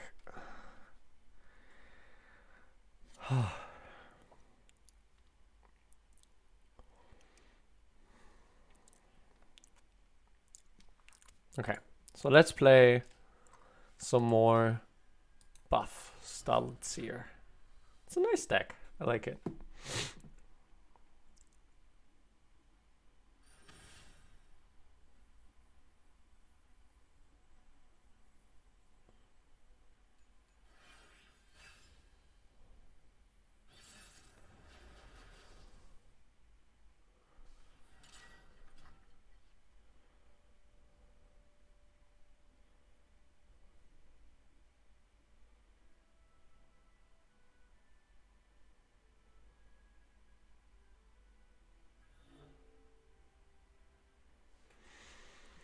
Okay, I have a Staltzir. That's amazing. And these other two I'll take away. Put away. Like, draw cards you usually don't want. Okay, this and this is great. Adia Quinn. The one we had earlier as an opponent, he played it very slowly. That was very weird. I don't know if because of that I should change what I expect. I don't know. I think not. Inner Sanctum, I think, is really good. Like turn 2, turn 3, turn 4, and it's kind of nice. Three Sisters is not bad either. Like 5 mana Fury. Kind of nice. Okay, but I think Sanctum is the right choice. Because we get 2 0 mana buffs, which is quite good with Staltzir, of course. So yeah.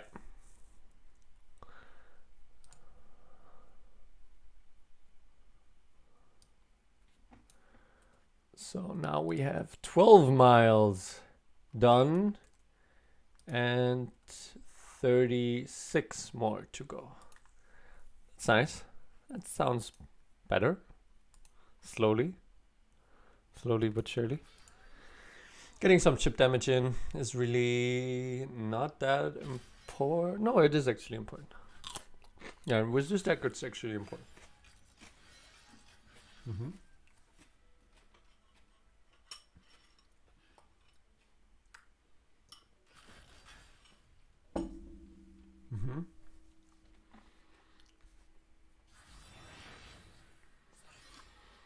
Mm-hmm.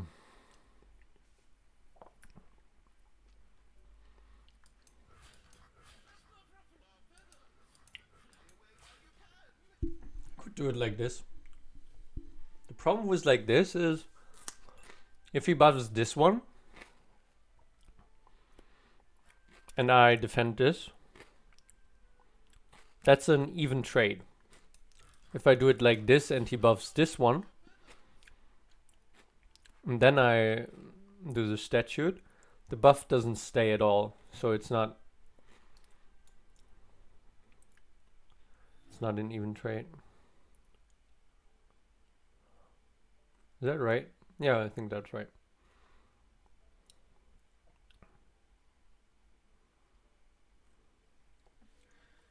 So it's probably slightly better like this.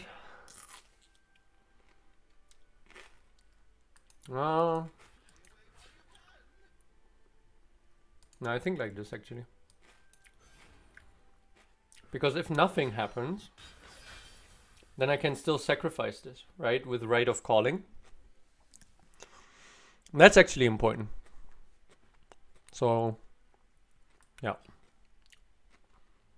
I don't know if that makes a lot of sense, but I could also go for the Ancient Preparations to have 2 mana up for my Renekton. Would make some sense. But yeah, I think I'm just gonna do this.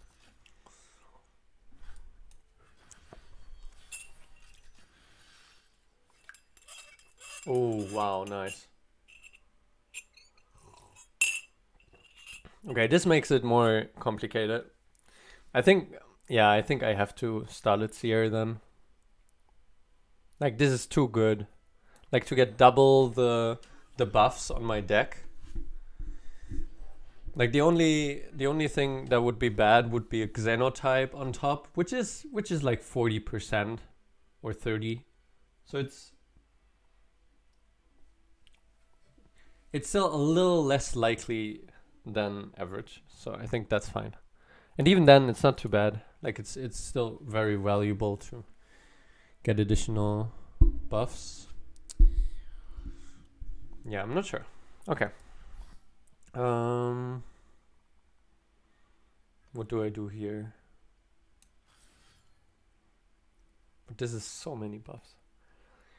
I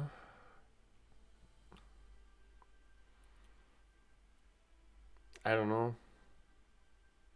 Just heal this one? Give it tough? Give this one tough, maybe. Challenger. +2. I mean, Challenger is the most useful, I suppose.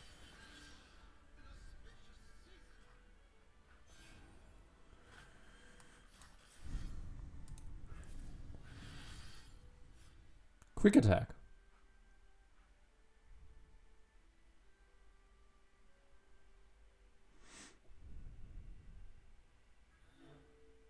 Overwhelm. Fearsome. These are really not that useful on him. Yeah, that's the problem with like doing this, I suppose. That. But anyway, I think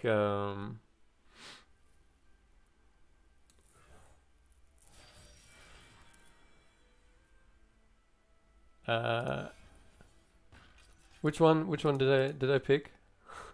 Damn, I don't know which one I picked. Oh wow. Oh wow, that's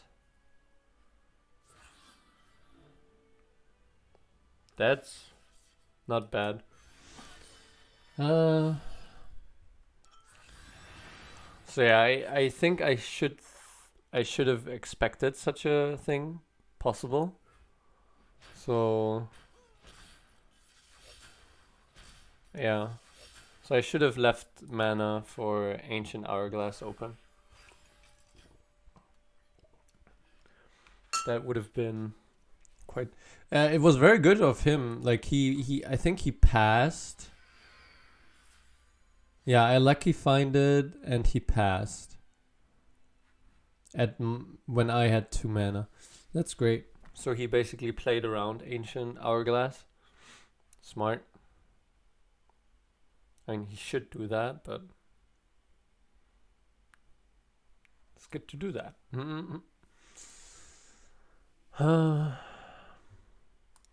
I think Renekton is really nice here because he will get 2 attacks off. He should almost drag Renekton.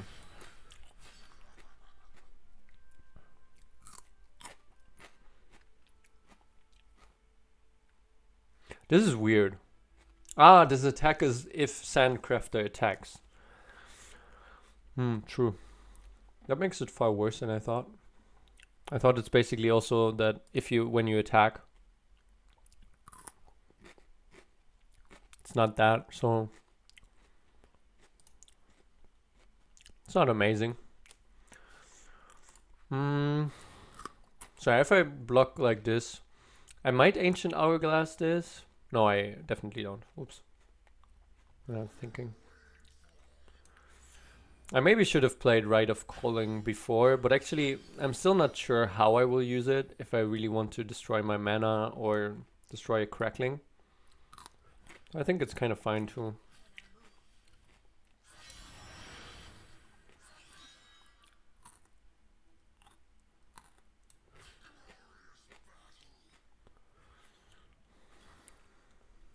So like this,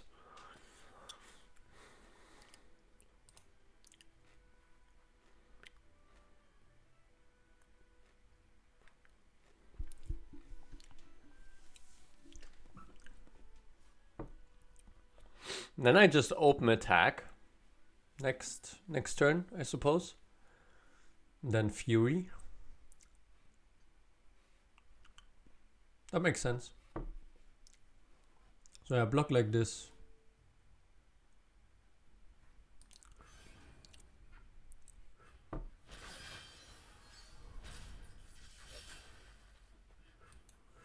I mean, 11 HP is kind of still fine.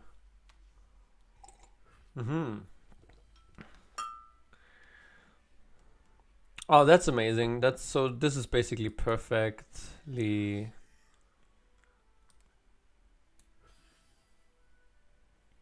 Whoa, he does give me the... Whoa.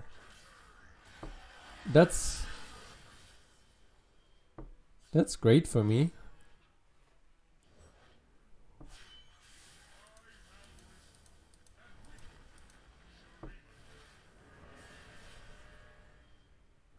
So here, do I sacrifice mana crystal? Nah, first Xeno, I think.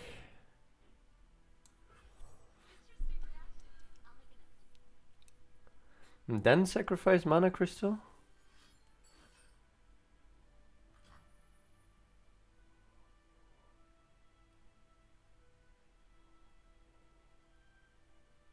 Should I just Fury this one? I have enough mana.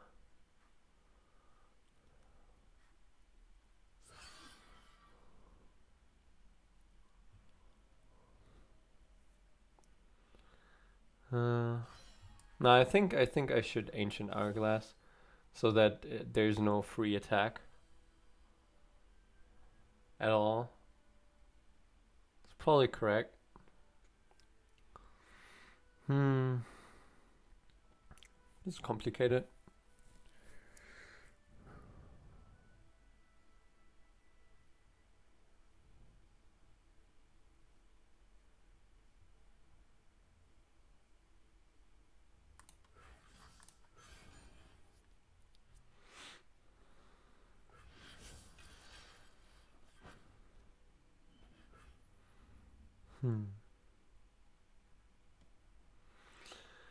So should I write here? And if I do, what do I do? Probably Mana Crystal. I don't need Mana Crystals when I'm so low on cards. I think. So next turn is 7, so I will have 6 mana plus 2, I think, because I think I will take away 1 here.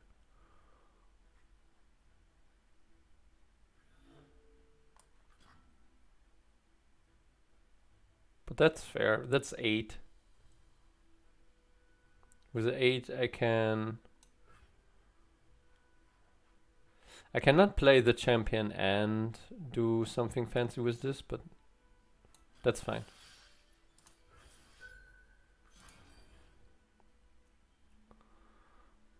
I think I need all of the blockers I can have.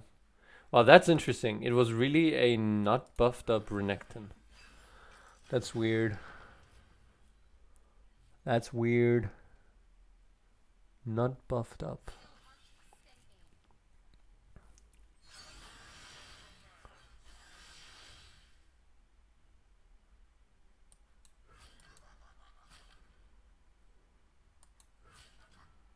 Do I block here? No, probably not.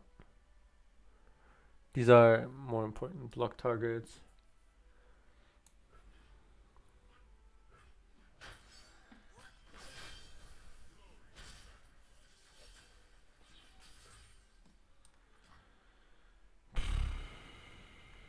First pass, maybe? Because here I'm not dead or anything. If he's attacking with everything. If he attacks with everything, he gets like 3 Sand Soldiers. So that's 6 damage.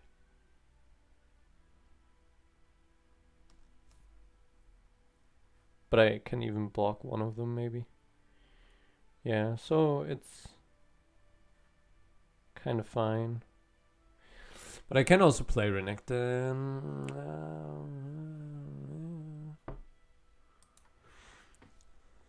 Because of the free attack stuff.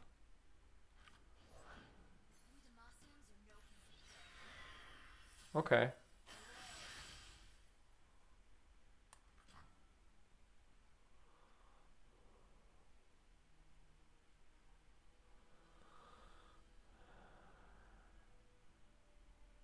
I think Renekton here. And I still have Flash Freeze or Fury of the North. And Fury of the North makes my Clockling able to trade with Azir, which is kind of neat. Yeah, that was awkward.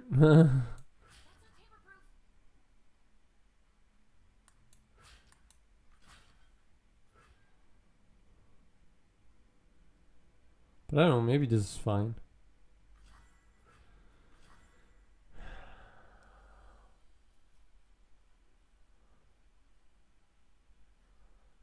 Like Azir will be low next turn anyway, and then I have exhaust.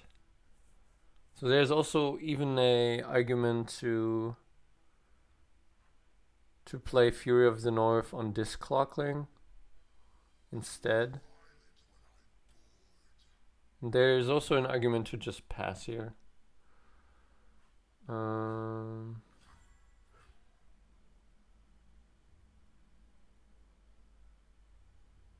Maybe I like the argument for passing the most.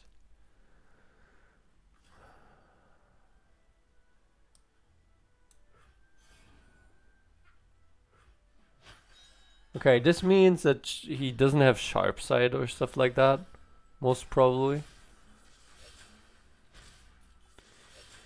I mean, maybe because my HP is so low, I should have done something differently, because it's just very likely that I'm not gonna kill him here, and that he's gonna kill me next turn just because I don't have enough blockers. Yeah, that's kind of a good argument. So this gets +3. And he doesn't get something extra challenging something. It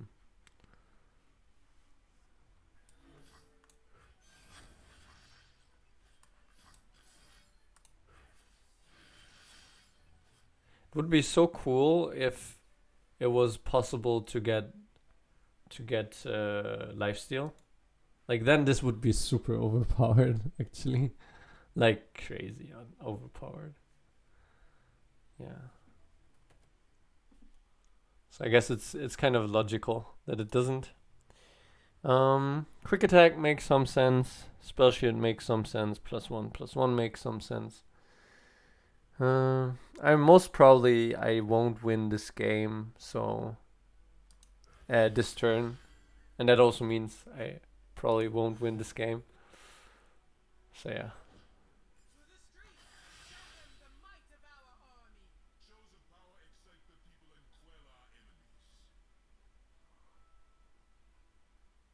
Maybe I have to kill Quinn here.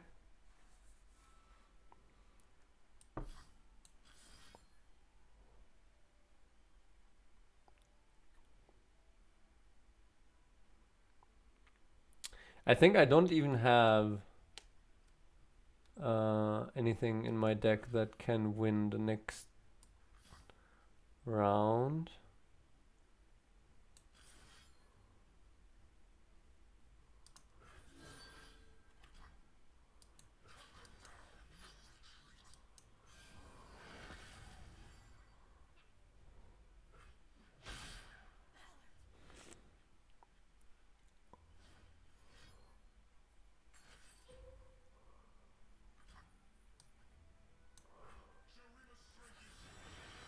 I kind of have to entomb this guy here.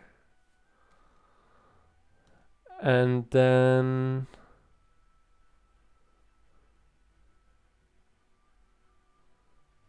yeah, I kind of have to entomb him.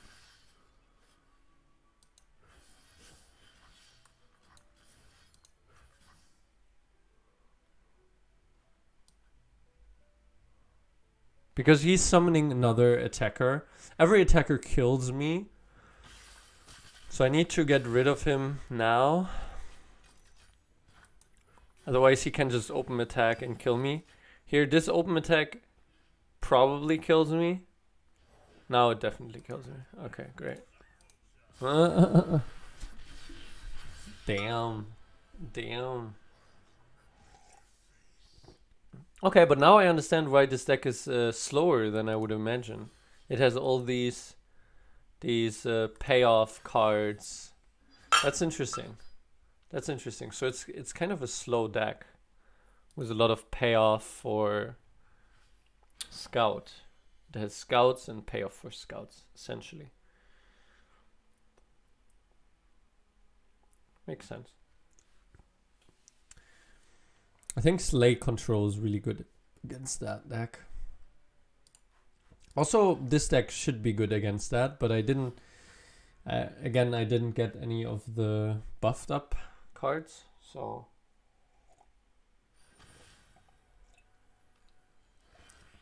Like when you give stuff a lot of buffs, but you don't draw it, it's not very helpful.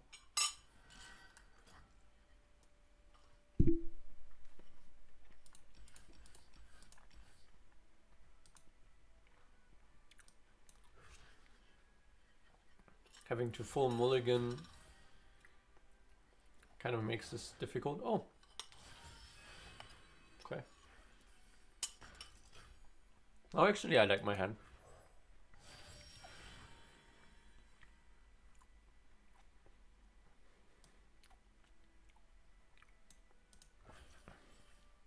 Xenotype into Ancient Hourglass will be really nice. Because it's exactly his Lucian turn now.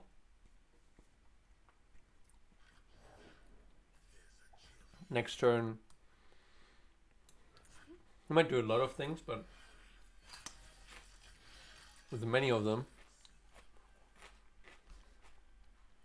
I can Xenotype, block something, and Ancient Hourglass it.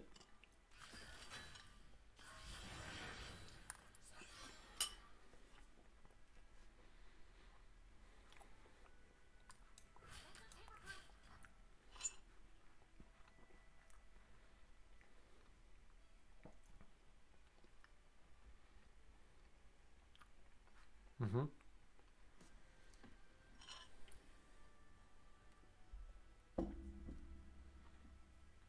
For 0 mana, he can never kill her.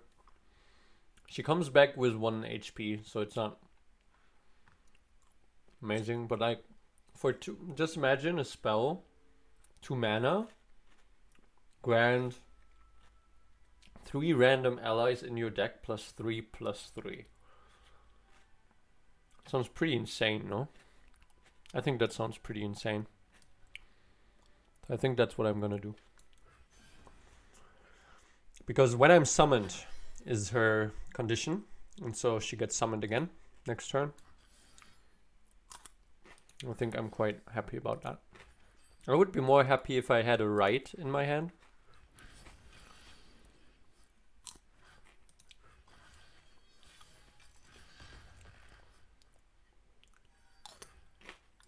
Nice.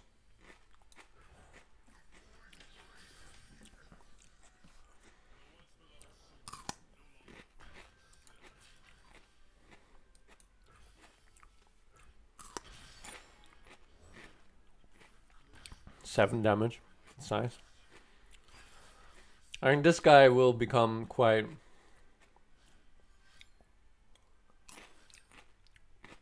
an asshole, but that's life.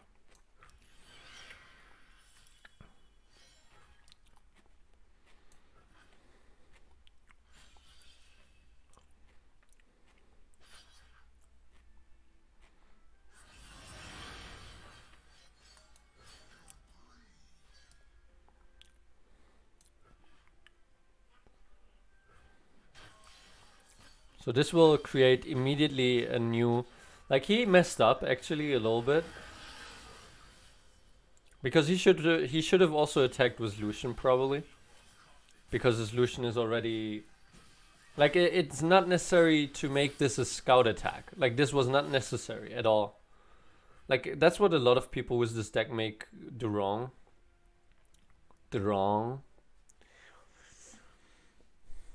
Like, they do something that would be useful for scout attack when it isn't a scout attack. Like, not really. Because of the effect of Lucian, he got the attack token anyway. So he didn't need to do a scout attack. Anyway. Here probably I'm just gonna pass, because if he attacks with Lucian, I'm gonna trade this one and play my other Renekton.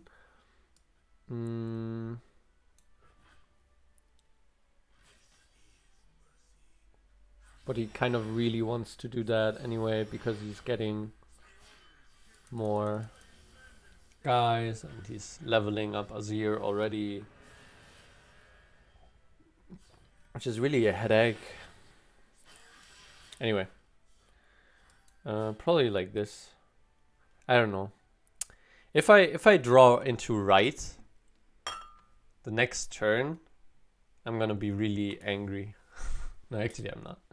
Like, even then, like, that's fine.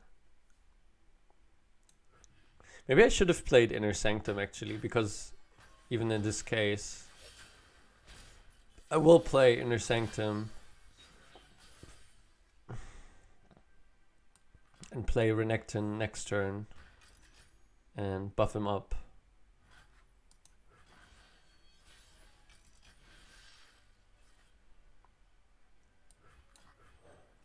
Pachu. Oh, this guy is dead. Even though maybe I should kill this guy. That's annoying. Tough sounds good.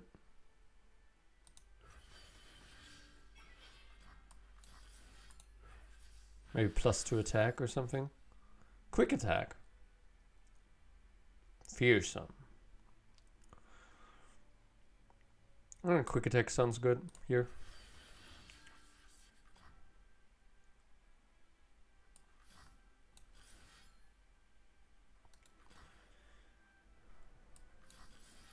Yeah, I kind of need to.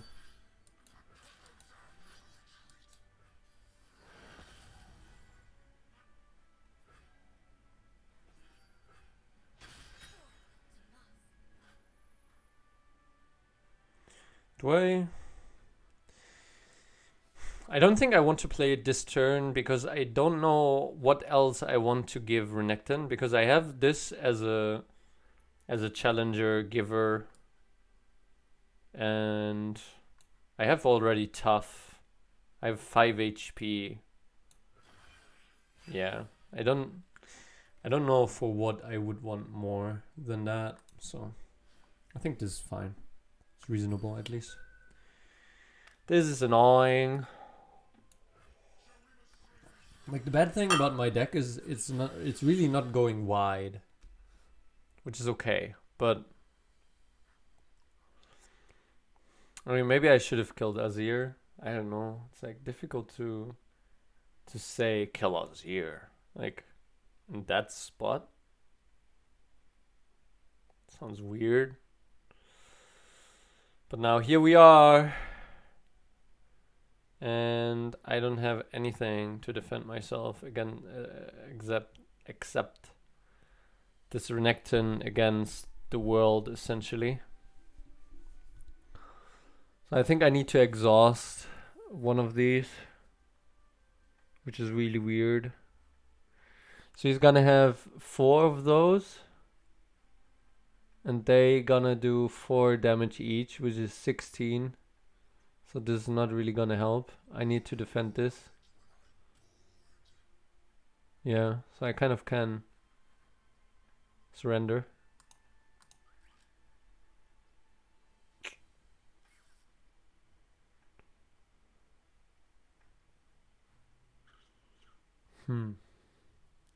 What do I need in this deck?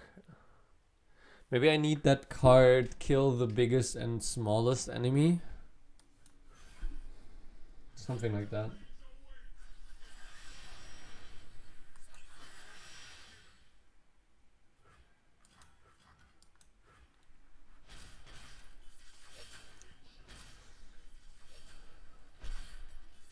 Maybe I need harsh winds.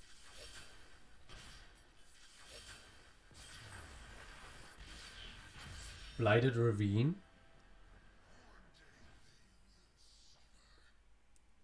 Actually, Blighted Ravine is also not a bad idea for this deck. That's interesting. But I don't know, I have so many turn 4 plays. I'm not sure I want to give up some of the quickness of this deck for that. So maybe one of Three Sisters. And maybe two of Ancient Hourglass. And a 3 of Preservarium. Because maybe I want to get into the cards I really need quicker. Into the Starlit Seers, Renekton, Sivers, and Xenotypes.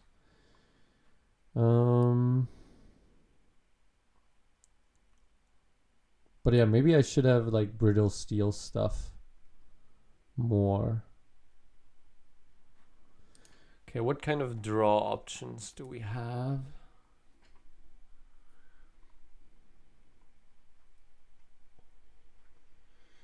Right, which we have.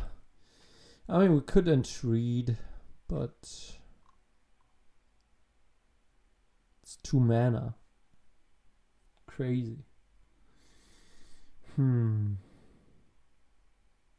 Payday's great.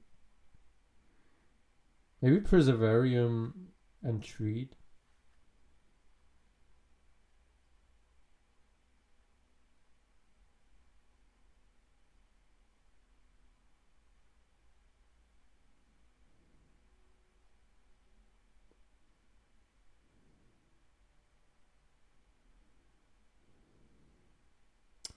It's interesting, against aggressive decks with Rite of Calling, I really don't want to sacrifice blockers.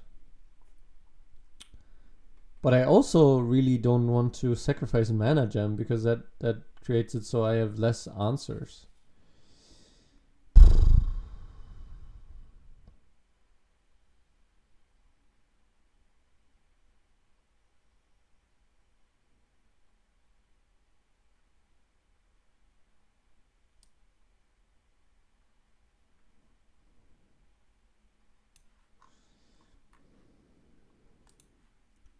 Maybe at least one Brittle Steel.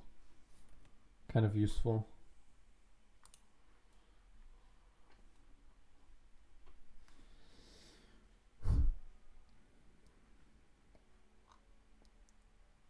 Three Sisters is like, should be good, but I don't know.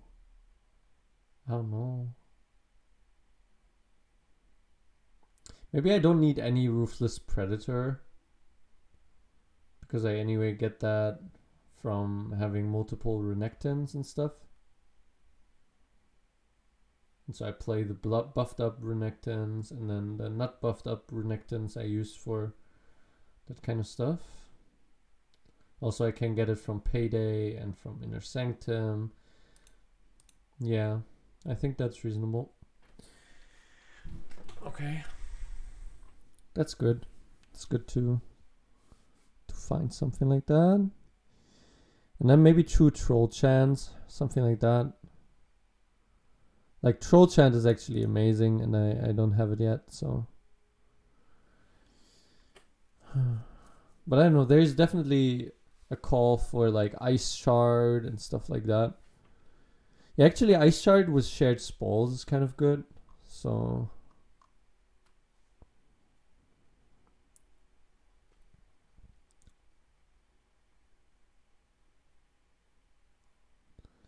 Shaped Stone is so strong, but maybe I don't need 3 of Inner Sanctum because they already have so many. Yeah, maybe it's a 2 of. Then a 2. I feel like it should be a 2 of Ice Shard, and then maybe a 2 of Preservarium.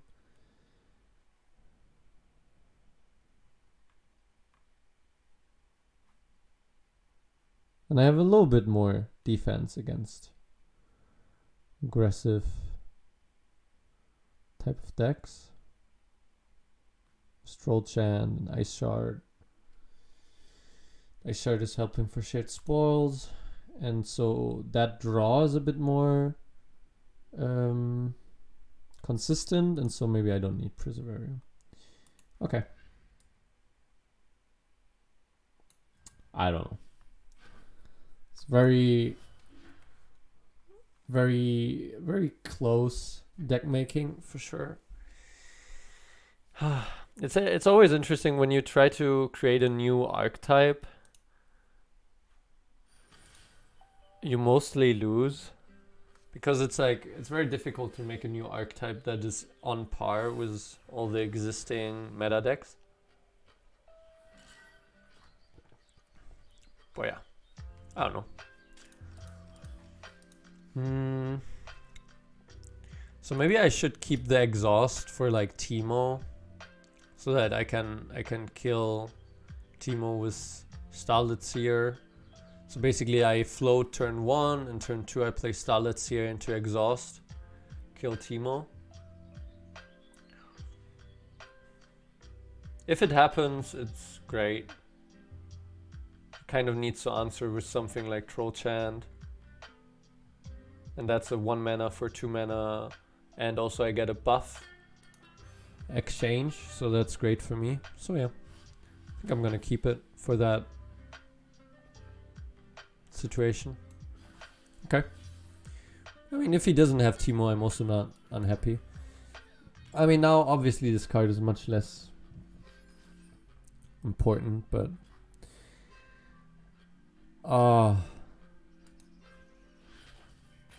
that's sad. Is there a reason to play around it? Yeah, I think so. I think it was an easy pass actually. Yeah. Because I don't want to attack. Like I mean the attack there is anyway not that interesting. Here definitely this is a play. He has more mana to lose. But yeah, there I was a bit too quick. That was very unnecessary. If he attacks here, that would be so funny.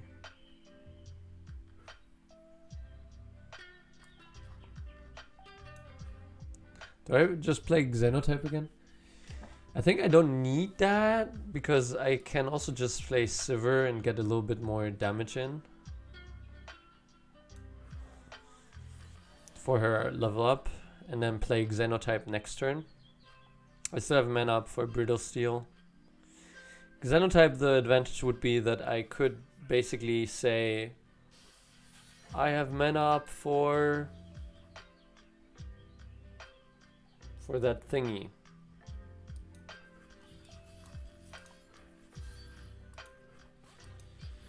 Okay, so here, I mean, he can like keep it alive, but again, it's usually a minus trait. Okay, in this case, it's a slight plus trait for him. Slight. It's a slight one because he gives me 3 puff caps, and a slight one because he makes 1 damage. But yeah, doesn't really matter that much, I think.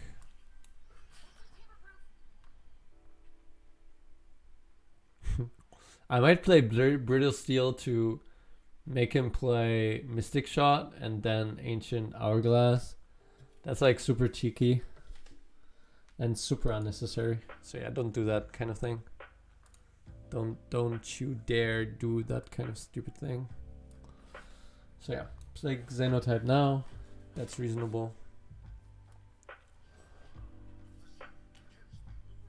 Nice. I like to draw cards with my deck.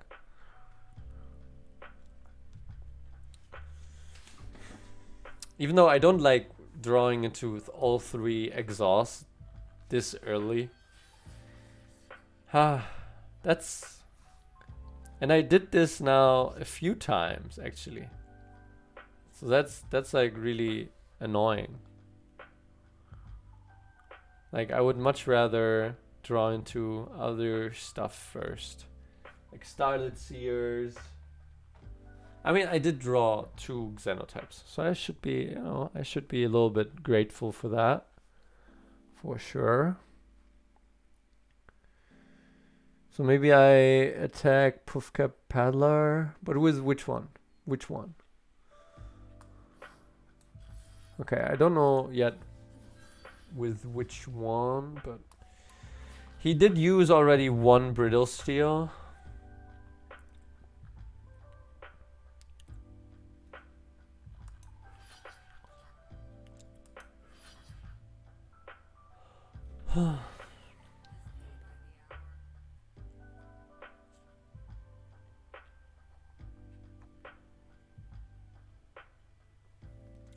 Maybe like this. I think like this makes some sense. Because otherwise if I attack like this, I don't have an attack here at all.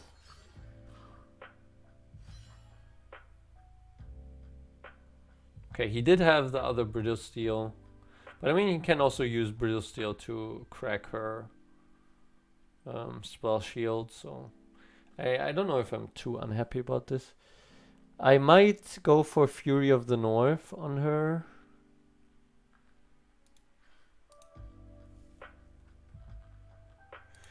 So an exact copy, if I Fury of the North her, what does exact copy mean in that case?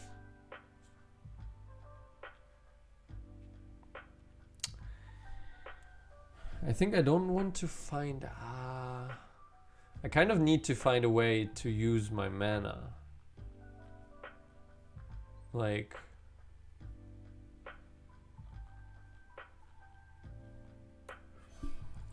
But it's fine. If he Mystic Shots now or something, because he wants to use his mana, I can...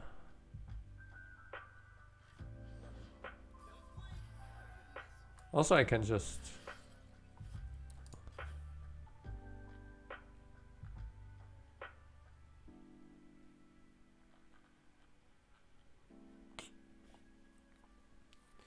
So this is really awkward. So maybe just Ancient Hourglass. At this stage... Oh, but then it will be Frostbite. Wow, that's also annoying. But yeah, it will be Frostbited only this round. So probably if I Fury of the North it will only be like that for that turn as well. I don't know. It's very... this is very awkward. Awkward.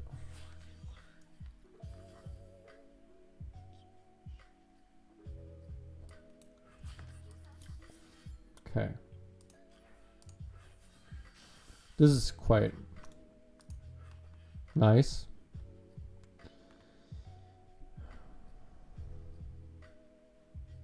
I wonder if he levels up, I think he should still have 0 attack because this is -2. I think so. I think that's the advantage sometimes with -2 Frostbite. Like Frostbite can always be overwritten in a way.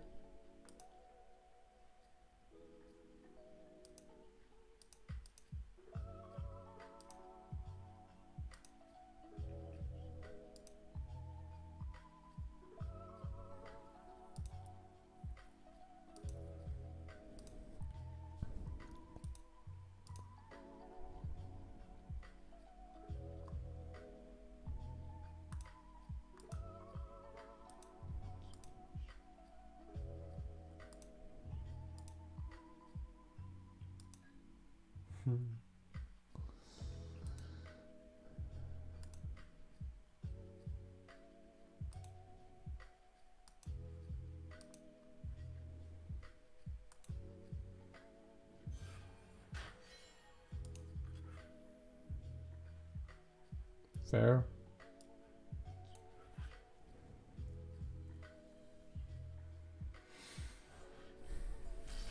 Let's go Foundry. Okay. It's nice. Maybe now I need to Ancient Hourglass.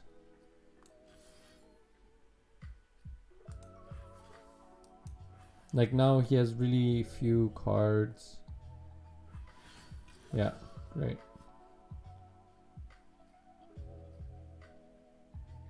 And then I can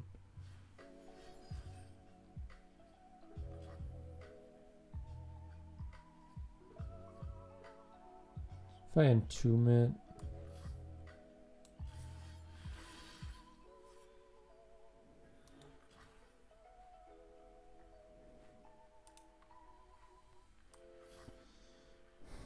So he's gonna level, I think.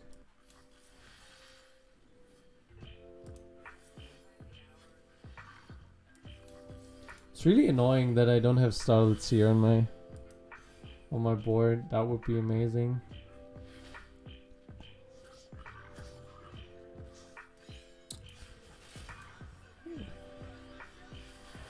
I will exhaust next turn.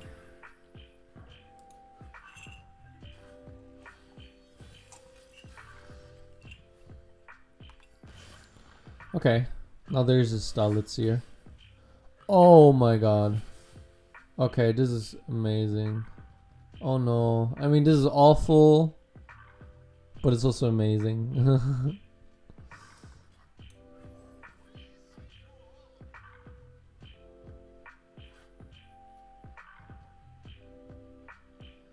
Oh my god, do I kill my own Sivir? Because this one is like 11 or something. And then I get really hard countered by like Flash Freeze. In this case, basically it's just the difference is this one is disruptible by Brittle Steel. But he already used 2 Brittle Steels. And I might even exhaust and attack with Starlit Seer, so it's not like that really matters. Okay, so I'm just gonna destroy one of my mana gems. Yeah. It's great that I'm still at 17, by the way. Like, that makes it kind of easy.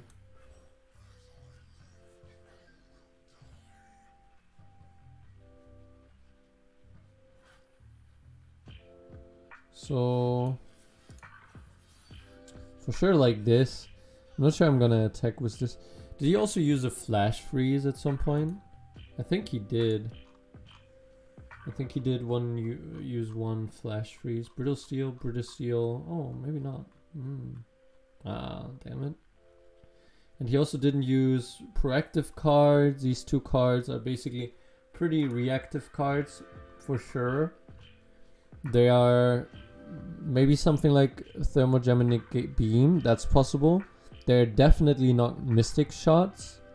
They are also not Get Excited. I think because at one point he should have killed Sivir then. So they are not unlikely to be Flash Freezes. So I think I should actually go like this. Which is really weird, but yeah. I think I gotta go like this. She's not leveling up anyway in this attack, so I don't need to order correctly. Like, I mean, if she's leveling, then you want to put this ones in the other side. But in this case, you're not leveling her up anyway, so this is fine. This one is gonna go down to 3 mana, which still makes it unplayable. But that's interesting. The eye doesn't show that. That's interesting. The eye should show that it changes its cost to 3 mana, but it doesn't. That's interesting. Oh wow. Fury of the North. Oh my god. But actually that's not... Is Fury of the North better there?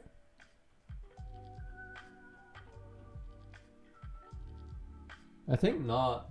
Because I think Flash Freezing or Entombing, probably Flash Freezing, Gives more damage on my thingy. He goes down to 3 HP anyway. I mean, in this case, he goes down to 3 HP anyway. In the other case, he wouldn't, which is a big difference, which is the important difference. It's not an important difference whether or not he's giving Stalid Seer damage. Like, that's not important. So that was a mistake. I think that was a mistake because he wanted to go down to 3 HP. Whoa, that was a huge mistake. If he would have flash freezed, he would have now 1 more mana. So Sivir would be dead. I mean, from his point of view. Like, from my point of view, this is actually better for him not to kill my Sivir because I have a better Sivir in my hand. Even though even that's something to argue about. So, but this will be really close. I probably need to Brittle Steel Ezreal. Do I? Probably. Next turn I will anyway kill him. Very, very, very likely.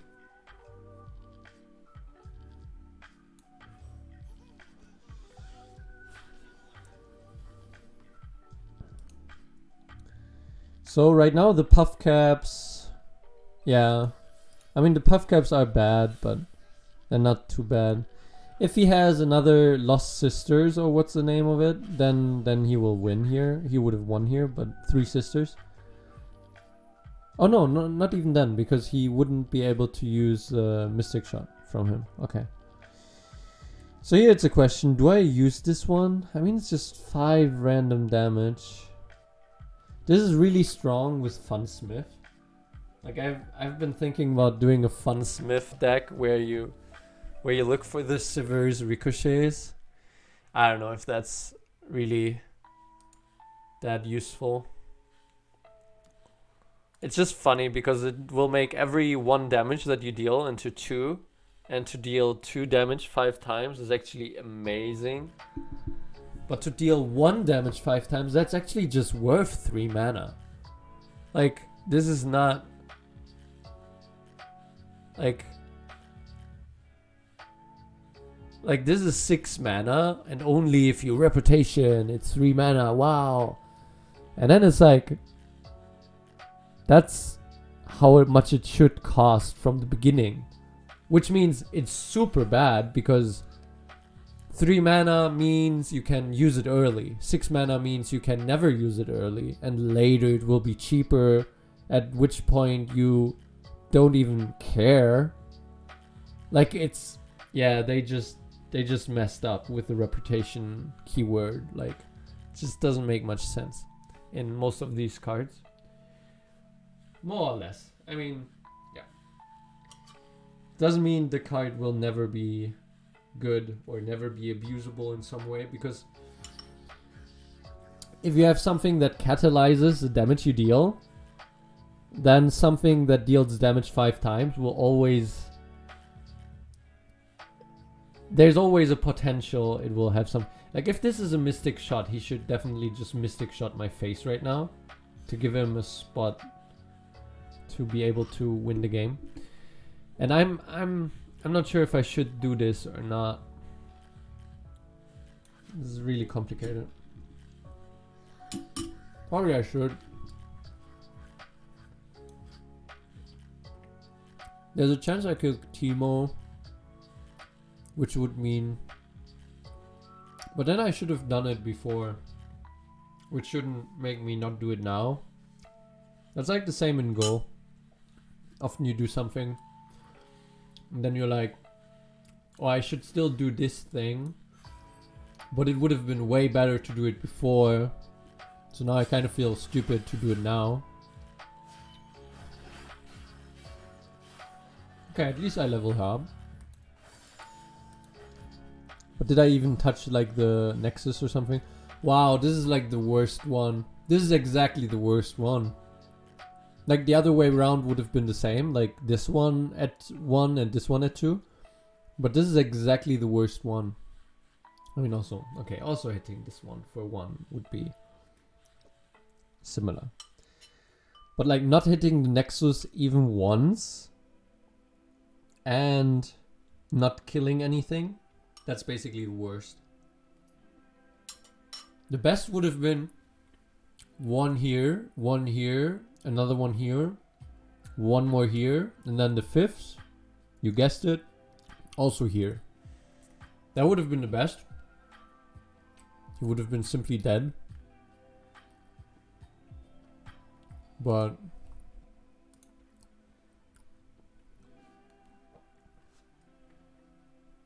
I think like this, it's not that bad either. Even though it was the worst. But like I draw 2 cards here. If one of them is payday. Okay, this is really bad.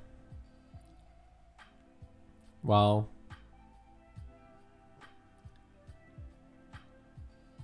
Okay. And he's not surrendering, so that's...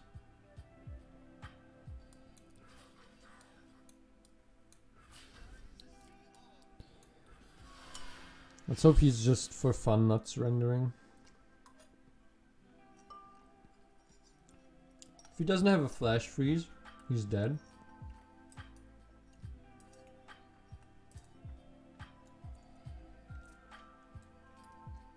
With 3 cards, there's a good potential he could kill me now.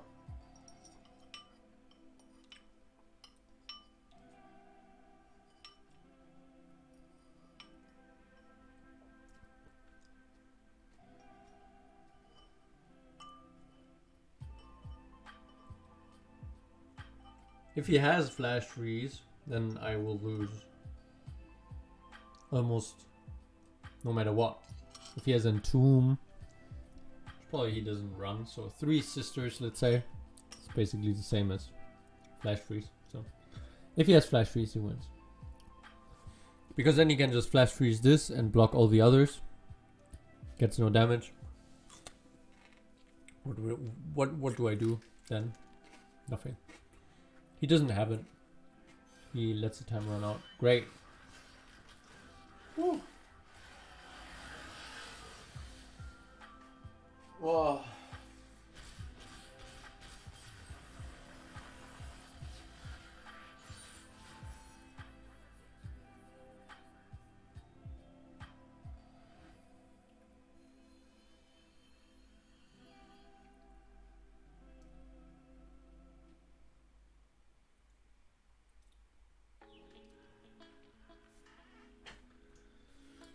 Well, yeah, his deck is, it's a good deck.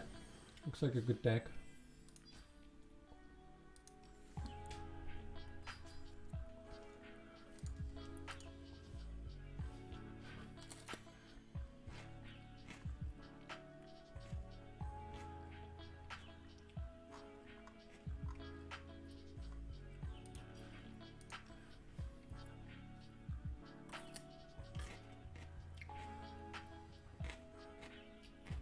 Okay, so this is a really weird deck, which is basically trying to mill my opponent. Late game, the loaded dice plus powder pandemonium. It's kind of crazy. It's really crazy. Like you might like loaded dice twice and then powder pandemonium for 5. Like that's insane. But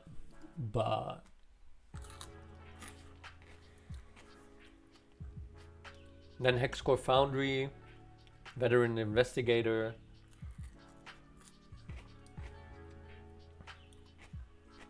Then you have Monkey Business also for trading. You have Parley. Parley is like really good against all these Dusk Masters, or what it's called. But I don't know, it's like I have 1 win condition. That's a bit weird. I mean, sometimes I get win conditions from loading dice, so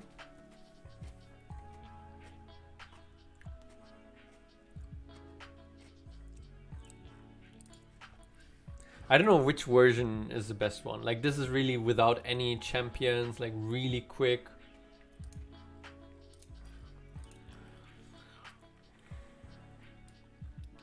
This version has MF 2 times and Gangplank once.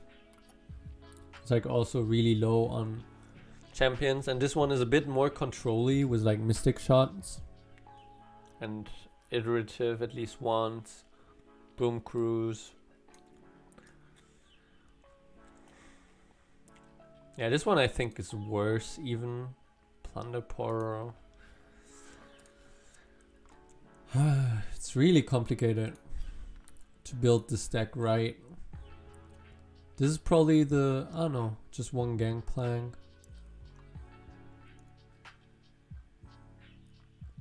Yordle Grifter.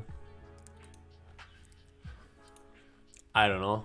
I don't really know how to do that deck correctly. Actually, it's interesting. The version that I thought was the best isn't even there. Like the version that I thought was the best was basically 2 of Misfortune, 2 of maybe 3 Misfortune, 2 Twisted, and 1 Gangplank, and then 3 Warning, of course, because if you have loaded dice it becomes a nab card. If you have something on the board it's a -1 card and you mill them. And also if you play 2 loaded dice it's actually kind of nab 2 for 0 mana. Which, as you can imagine, would be a very unfair card. And also it does 1 damage. So it's like, yeah, it's unfair. So something like this. Maybe 1, 1, 1, 3. This is like the most important card for this deck for sure. This 3. Probably also 3.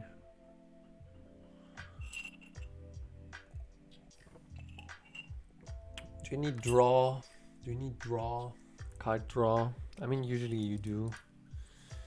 Then Taskmasters. Like you want these plunder effects, you want this draw, and then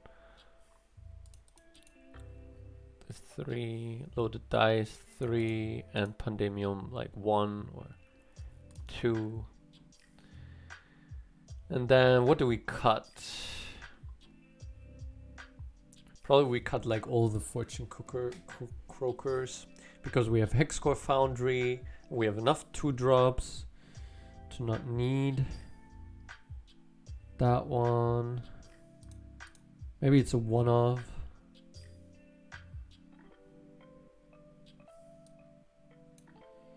Plunder Poro is just too bad. Then Boom Kuruki -1.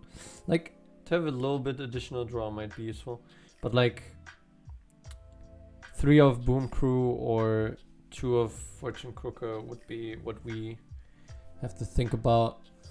Like I think we already have enough crack shots and Boom Crews that to get damage will be easy. Like to get and ballistic, that getting damage on our attack turns will be very easy.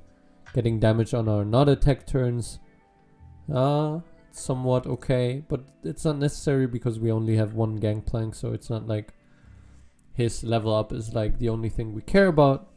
It's not something that is ultimately gonna decide the game.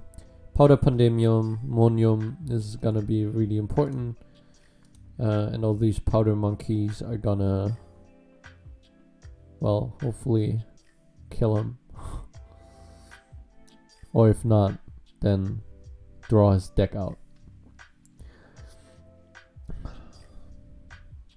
So this is like very aggressively tutored, right? Like lots of 2-drops, then slide 3, 4, and 5, 1 5-drop. So basically but it can become a very late game deck because you can steal so many cards. Yeah, let's test dice. Let's try out with this type of deck list. And best dice looked like the worst one, so I'm gonna delete that one. Which is funny. What was this? Dice SI. Okay, Ravenous. 3 warning shot, that's a bit weird. Crack short Corsair. Pull short. Curse Keeper. Then Prankster Doom Beast. This also makes a lot of sense. Yeah. I mean, I have a deck with Maokai, and the problem with Maokai, like it's not a bad deck. It can get really quickly level Maokai, but it has competing win conditions, and sometimes it's good to really go for one of them very deeply, and that's what this deck does, I suppose. Even though also this deck has kind of like 2, because it does have like a follow-up of loaded dice. But more generally, it's trying to really burn down the opponent and have a very strong attack, while also having a lot of draw and a lot of tools to assist board coverage. It's interesting. Okay, anyway, let's try the test one.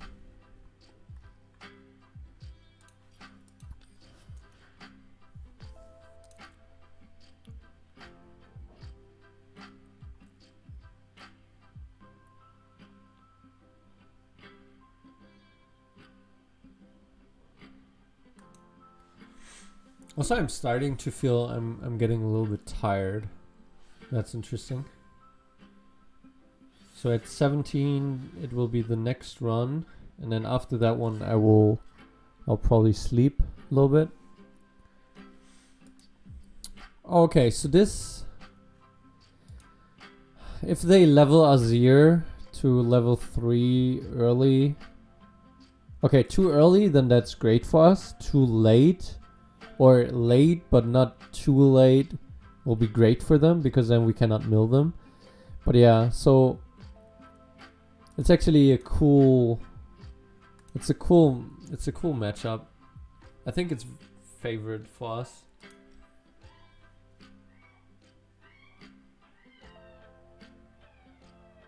I think typically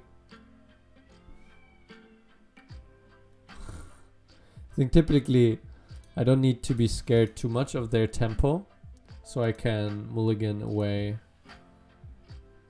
So I can keep very late game card.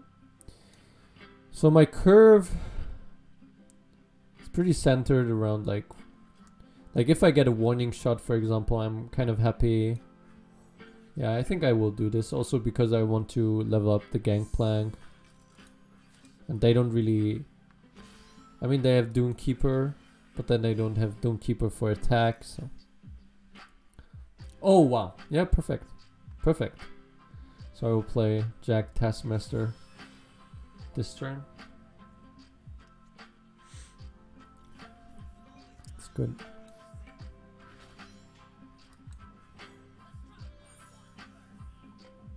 The next turn I can Hexcore Foundry. Even though I could also Boom Crew Rookie. I'm not sure.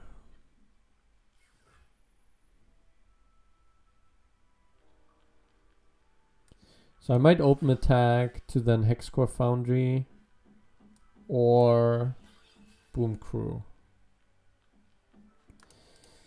So there's not a lot of 3 drops that he has that really punish Boom Crew. Boom Crew.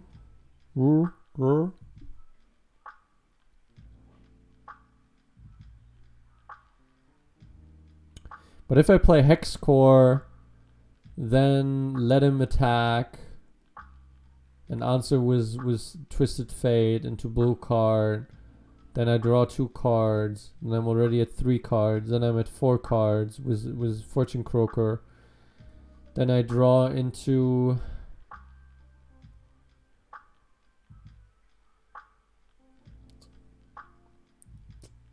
I'm not sure.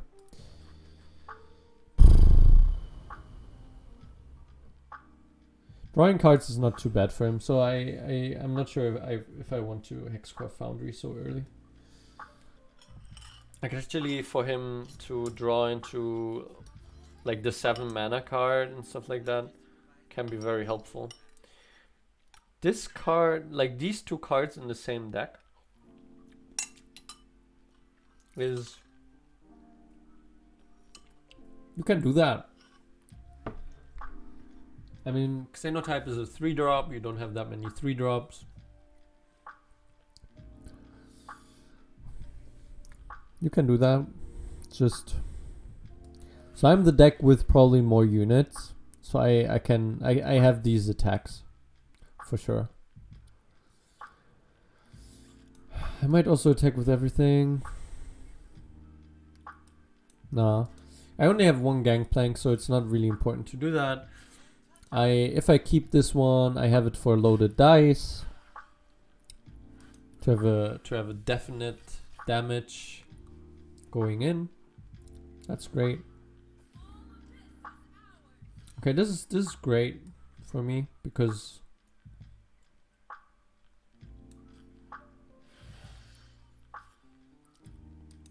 I can blue card, and then next turn I have Hexcore Foundry and Fortune Croaker.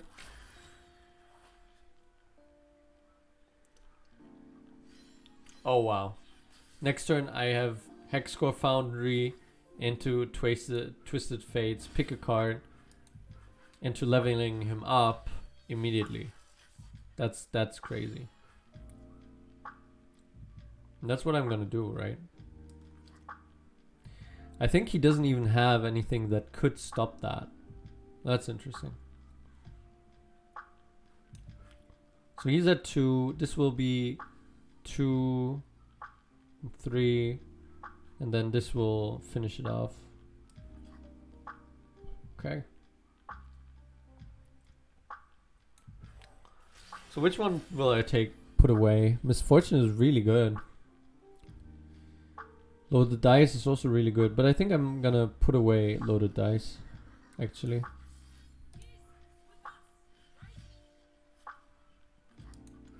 Yeah, put away loaded dice, and then gonna see what happens.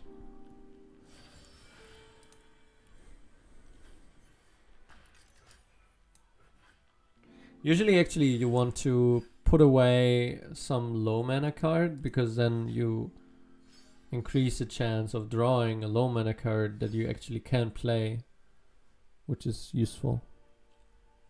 Usually that's what you want to do. So, oh wow, like if he has something like exhaust or something, I think he should have done that, because then he forces me into, which also means that maybe he doesn't have that, which would mean I can't parlay his face. I don't know if that goes too far.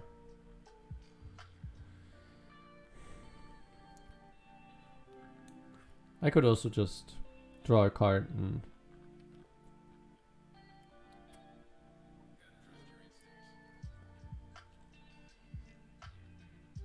like, he will not override anything. He will attack next.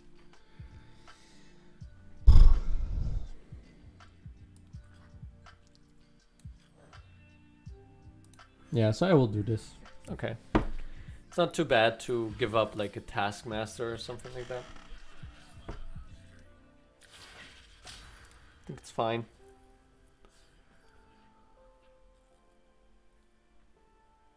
Actually, in the decks with Hexcore Foundry, I think Pandemonium should be a one-of. Oh, whoa. Okay. Should I also just pass here?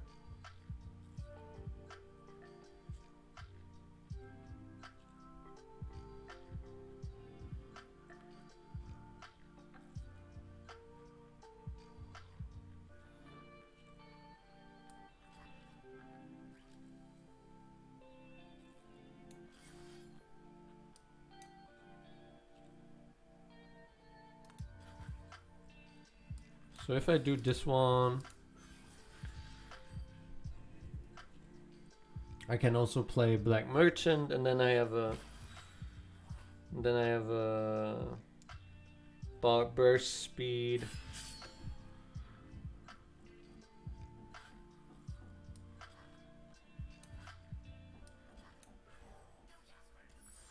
I mean, he does this so that he can attack and his Sand Soldier survives. That's reasonable in some ways. Now I should probably just pass back, I think. I don't think the 2 damage on Renekton is that important. And I didn't think these 2 cards are that important. I draw 2 cards. Yeah. I have Right now, which is also amazing.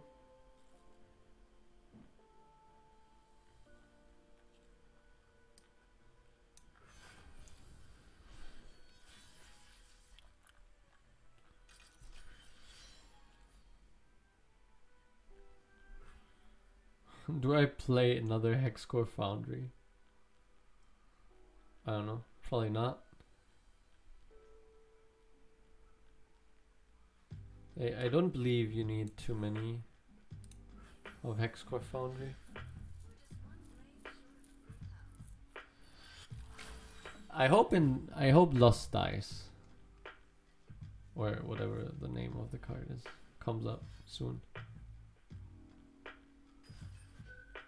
Okay, this is amazing. Kill an ally, for sure. Like, I don't think he has a 3 mana deal 2 or something, so.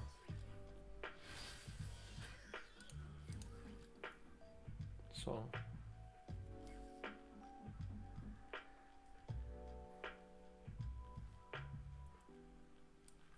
maybe now I do play Taskmaster once again.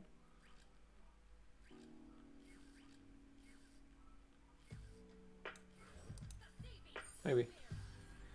I mean, I could Hexcore Foundry into Hexcore Foundry and really try for the mill immediately, but I think I should try. I should start that next turn when he's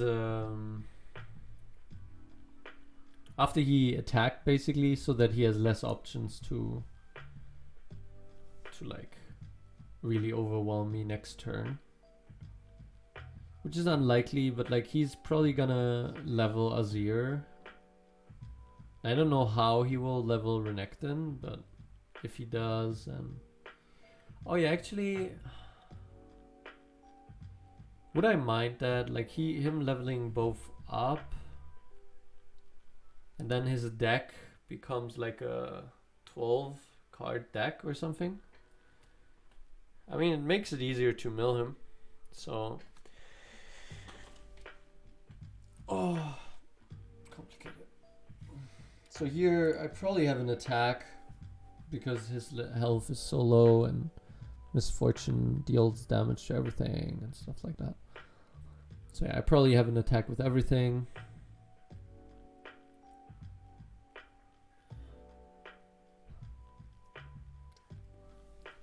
That's gonna deal quite a lot of damage.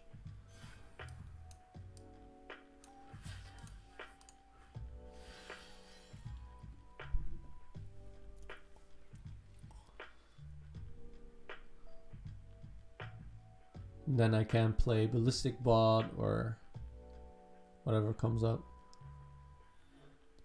But yeah, basically the interesting thing about this deck is, or the like almost minus is like,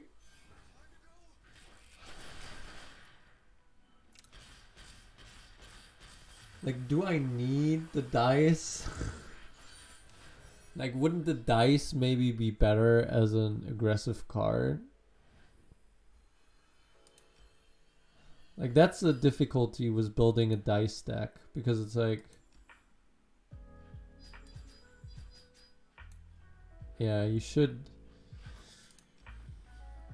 which kind of means that I should have as little draw as possible in a dice deck, it seems.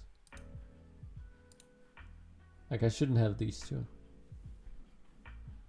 should have maybe one more 1-drop that's annoying and dealing damage, like her.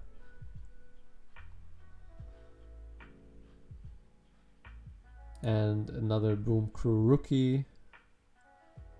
Maybe I don't need the 1-drop. Maybe one Mystic Shot. Let's say one Mystic Shot.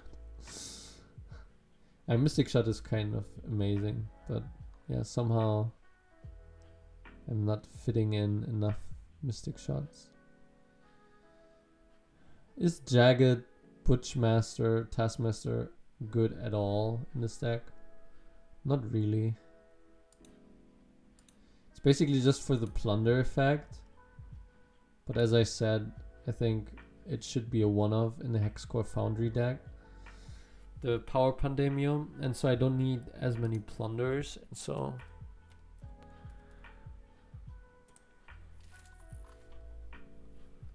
do I also play Riptide Rex like as a one-off? That might be reasonable. Citrus Curia might be an amazing card.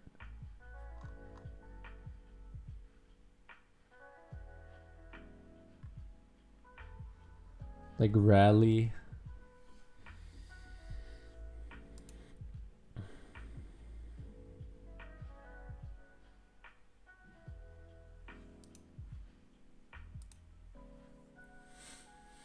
Not sure.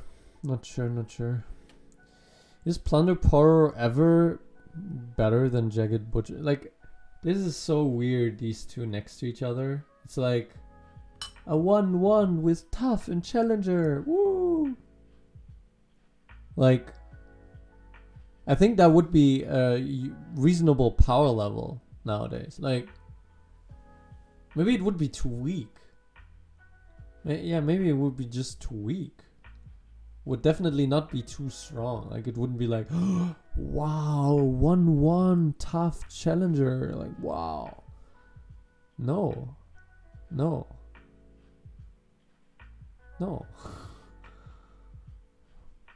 Wouldn't be bad. Probably would be a card that some people play, some decks, reasonable. But here you just get it when you plunder, so you cannot like play it developmentally and like attack, and yeah, that's annoying. Sleight of hand. So there are some weird cards which we don't want to steal. But in certain matchups, like stealing an exhaust or something, it's kind of nice. Because it's very bad, like it's very good against our deck, and then it's very good for our deck.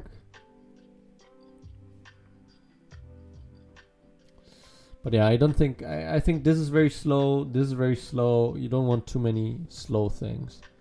So this is also kind of slow.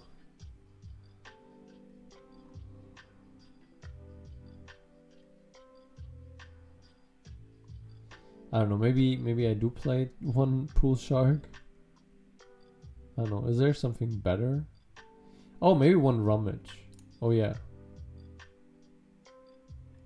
For sure. I draw so many cards, then I want some of them to just go away. So, okay.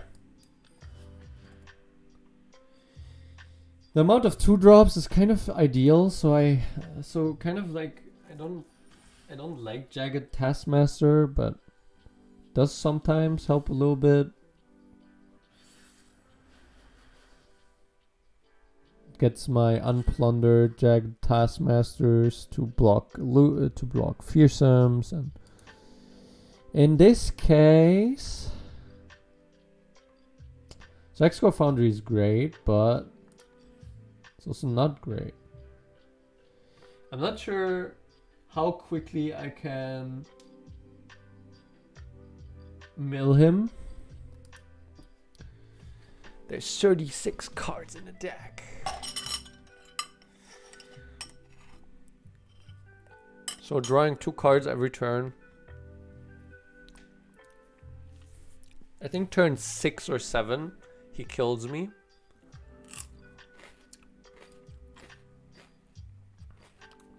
And I don't really have anything against that, except things that I steal.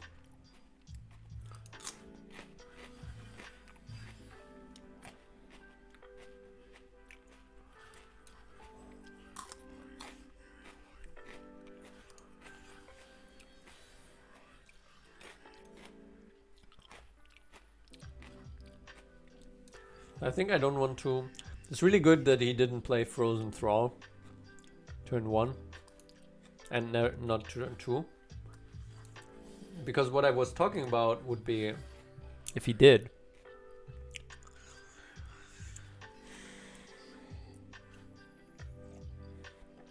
I mean, it's so likely that he has a catalyst. So I attack in for 4. He goes down to 15. He goes up to 18.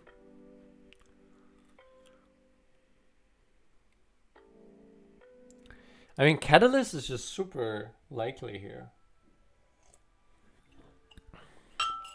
He would never pre-commit it. Sometimes he would commit it now. Like some good players would commit it now. His tiers... Oh my god, he's playing with me so hard. I mean, it might be that he has really nothing. Oh my god. This is such a bait. Such a bait. But I'm happy with the game if I just pass. So I think that should be my... Oh wow, he's just passing again. Like, what is he doing, man?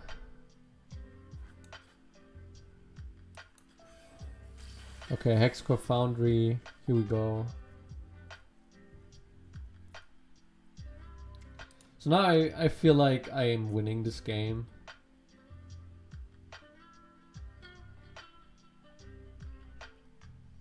Because like if he catalysts here, he doesn't have enough mana for Ruination next turn. He's one off. Like he will, you know, he will use 5 mana, so he will retain 2. He has 6 mana next turn, so 6 plus 2 is 8.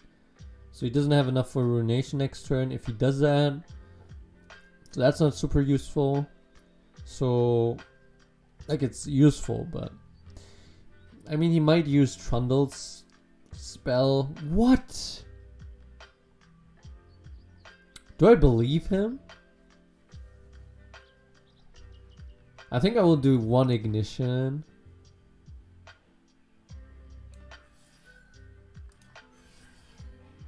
Just to get them to 3/3 status.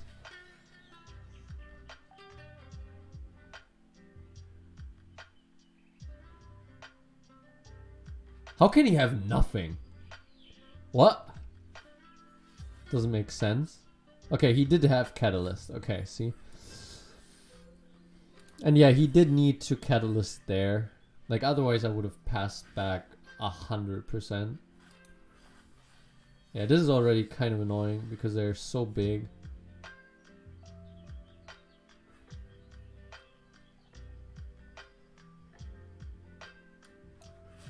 I'm just gonna attack here. If he's passing to me, will I just pass back? Oh wow. Okay, great. So yeah, maybe just plunder, like just...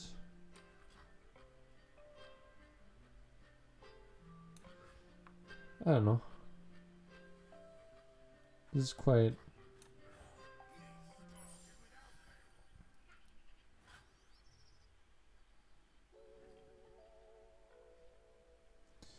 So next turn is probably the Ruination turn. So what do I want to have?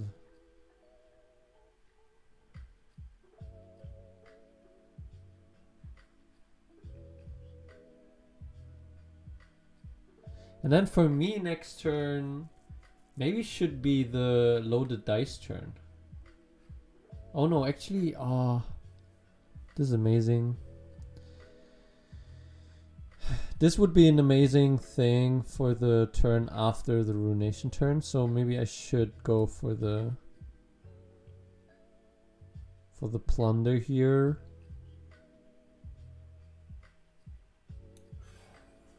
Yeah, I think I should go for the plunder here. And then I think I need to go for the pass.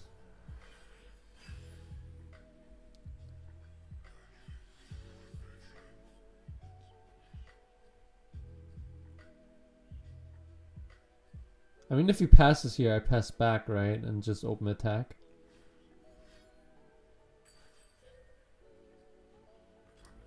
Okay.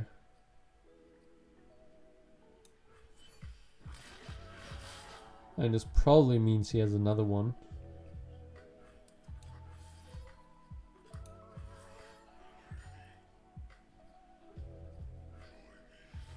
Or there's like spirit shards now and stuff. Like for 3 mana.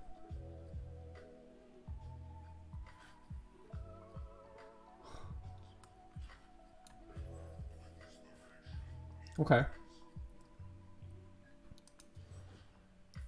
Blighted Ravine. There you go.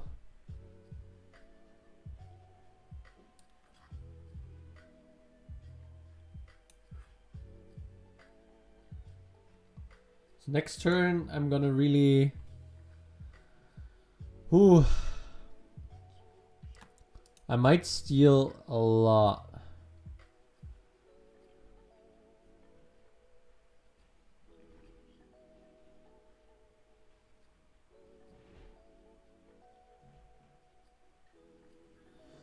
Like I will loaded dice into 3 times ignition. Right? Oh no, I don't have the mana for that. Okay. Into 2 times ignition. That's bad. It's actually not good.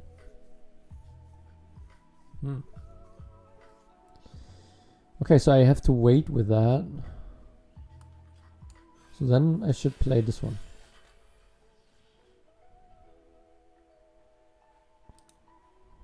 Weird. Really weird. This replaces itself, so that's annoying. In a way. So does he Vile Feast this? So that I don't get the ignition? I'll get so many ignitions here anyway. So it's kind of like... Okay. And then I draw another card, which... Oh, damn it. Ah. Okay.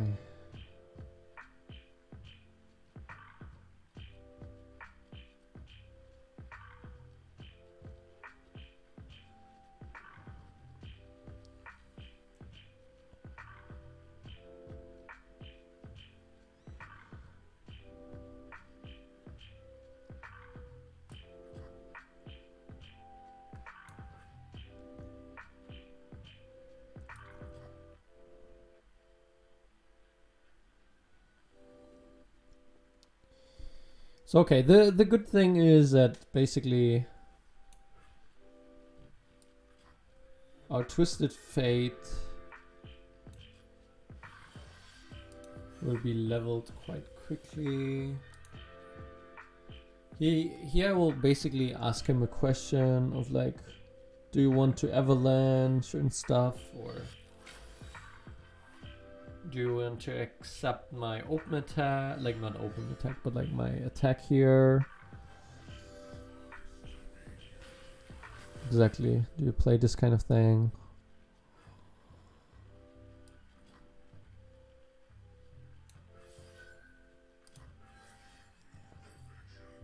So I plunder this turn. I cannot do all of those actually, but I can plunder this one. Maybe this one first.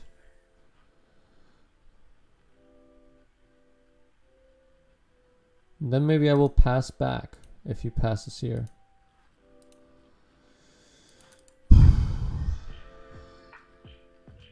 Or maybe I will go for this one. Then I just make Avalanche so much better. But he already used one, right? One Avalanche, one Blighted Ravine. But I mean, if I play this one also, Blighted Ravine becomes really good. So maybe here is the time to stop. I mean, I might do an Ignition, but then suddenly he plays Blighted Ravine and that will be annoying. But actually, if he then plays Blighted Ravine, I can just attack with everything. Which isn't like super strong or something, but it's not bad.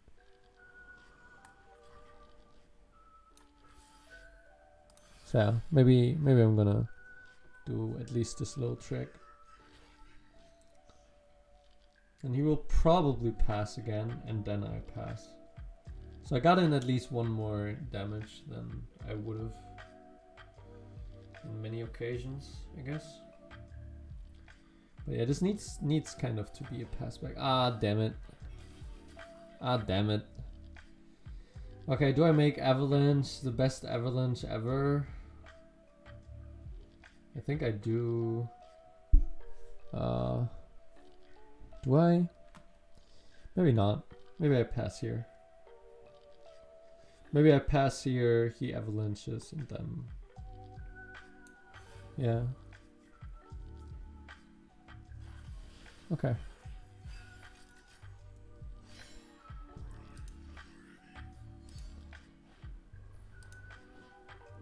Okay, no more vengeance. That's great.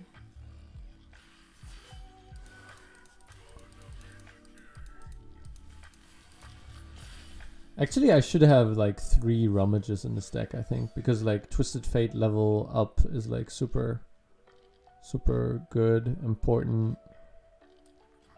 and everything. So this is kind of uncommittal, and it creates it so I can pilfered goods and rummage into level.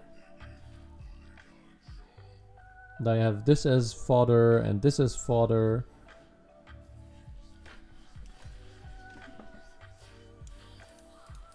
Okay.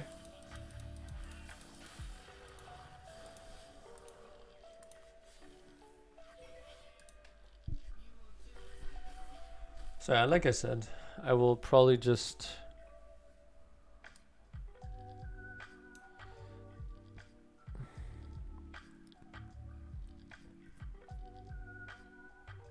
so there's like 1, 8, 2, 8 drops, 3. So he's at least at 8. So I think probably he will be at 10. That will be great, because that will mean that I don't need to answer here. Oh, damn it, true. Oh. Ah. I pretty much forgot about this tough thing. That will be super annoying, because that means all my powder monkeys won't do damage. Wow. So that means I need to find some stuff that actually destroys her.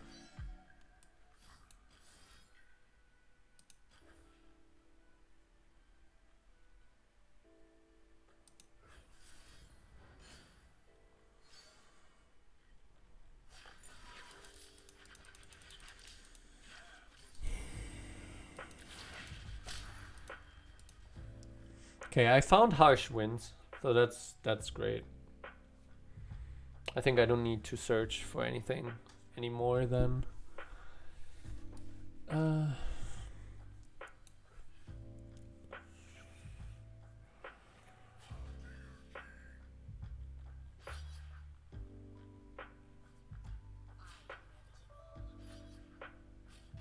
wow. This is nice. This is great for me actually, in a way.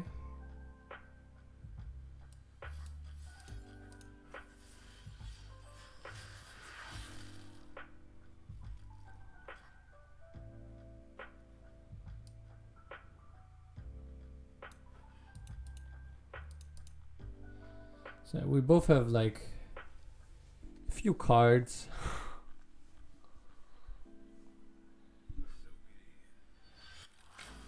Not that many cards in our decks.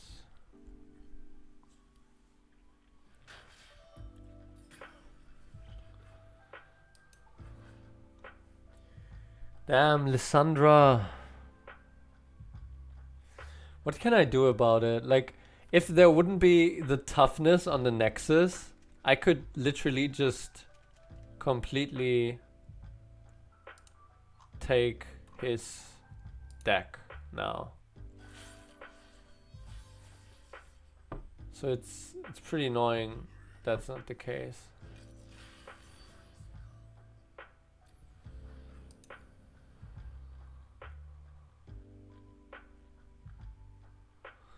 It's pretty annoying. What?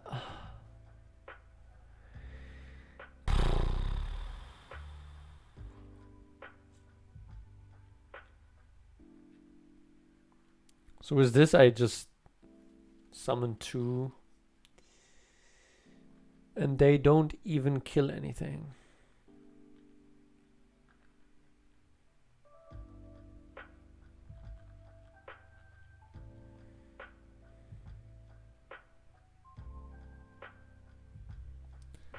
Tough is so like it's so heartbreaking for my deck because everything deals 1 damage. So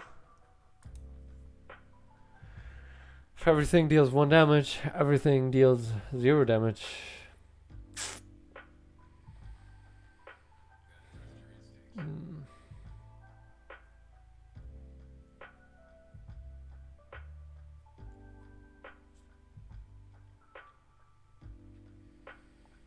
Can I survive 1 more turn?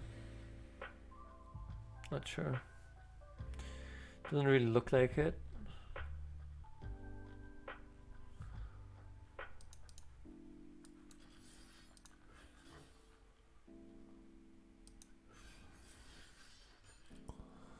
Let's first do this one. I don't think there's often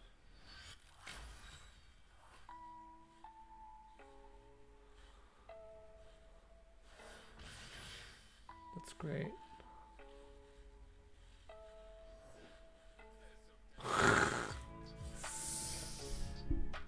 Oh, yeah, because of that one I should have done the double probably. But I don't know. There's very little chance that even that would have made a difference, but so what I need to do here is I need to do this.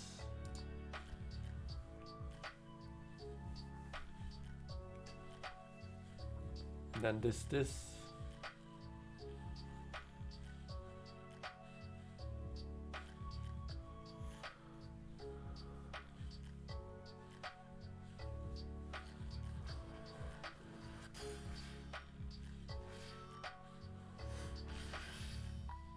Pam! 1 damage.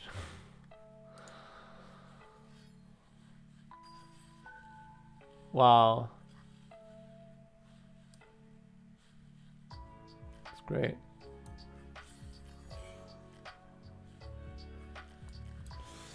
Yeah, the revitalizing roar on the Watcher is kind of a nice thing, for sure. I should have done this immediately, probably. And then, yeah, not a big difference.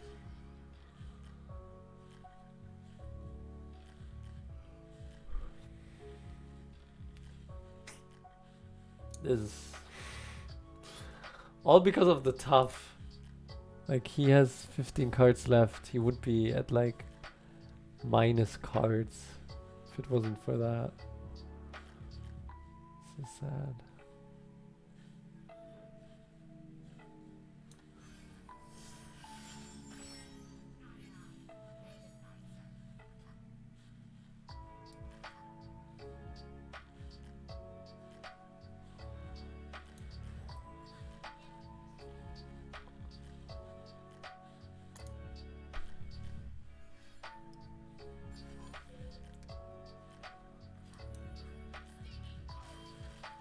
It's almost good for me for him to do that, I think.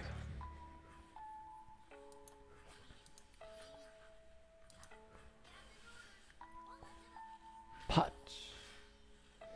I wonder, this probably doesn't count for any damage. Yeah, pretty sure. Pretty sure that doesn't count as damage.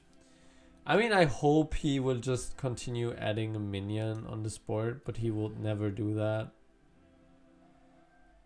If he does, yeah, he open attacks and then there's little chance.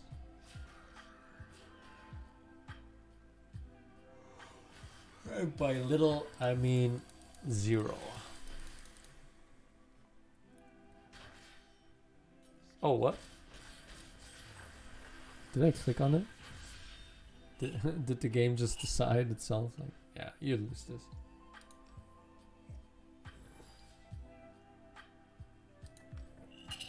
Okay. So today I have basically a perfect 50-50 result table.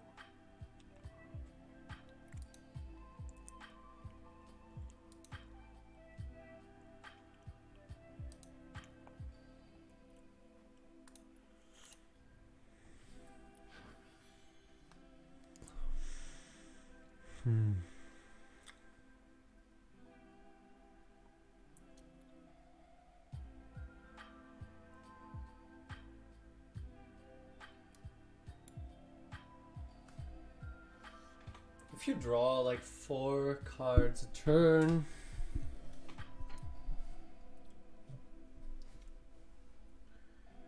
and then there's 1 turn, you nab like 8.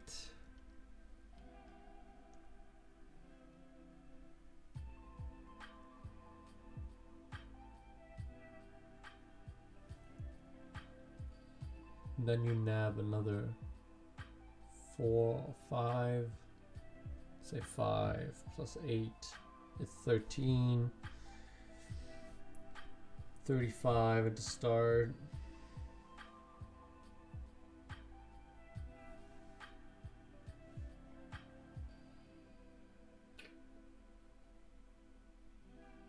You start doing that like turn 6.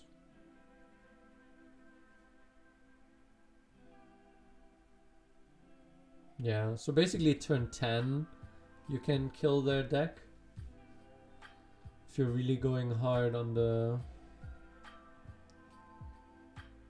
And that would have been probably correct, like, that's interesting. So that turn where I leveled up my TF, maybe I should have just literally gone for the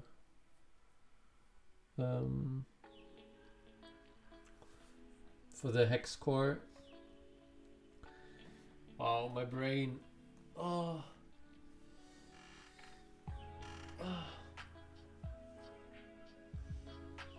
Okay, let's play some easy and overpowered deck.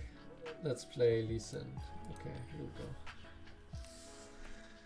I mean, it's not easy, but it's...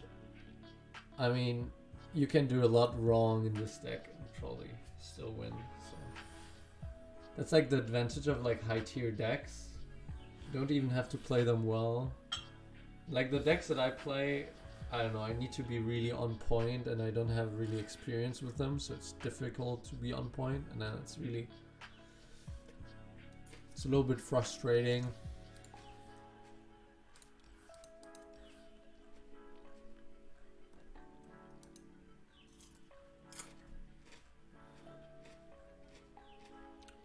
So this deck is probably a little bit tempo oriented, but not too much. Like not full out.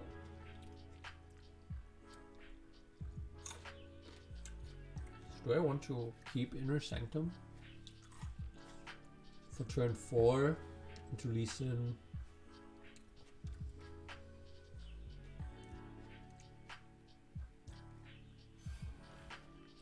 I don't know. It's very close. Very close. I also don't really have experience with this deck, but I don't even feel like I need. Or maybe maybe that will be my shortfall, right? I probably you want Lee Sin in a Lee Sin deck. But having a blocker, I don't know. Let's go. Basically this card, like yeah. This card's only reason is to get me Lee Sin, so probably it's a good idea to just take him immediately. Deep Mat is kind of a really bad draw so early. Because of Palm is fine.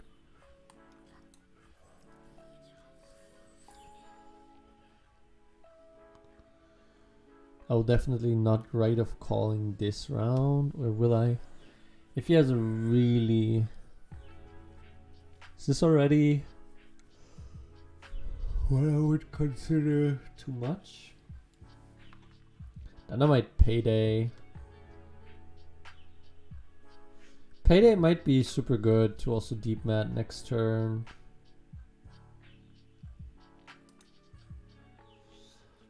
Next turn I will have 4 mana. So Deep Mat and Right of Calling.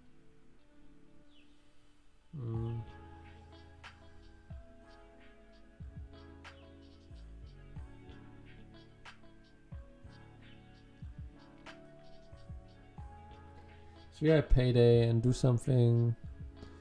Next turn I might also just Concussive Palm next turn. Yeah, actually next turn looks fine. Like it looks fine. Like Concussive Palm stops a lot. And the Crackling also stops a lot. I think just like this, you will probably buff this one or something, and then I can Concussive Palm it.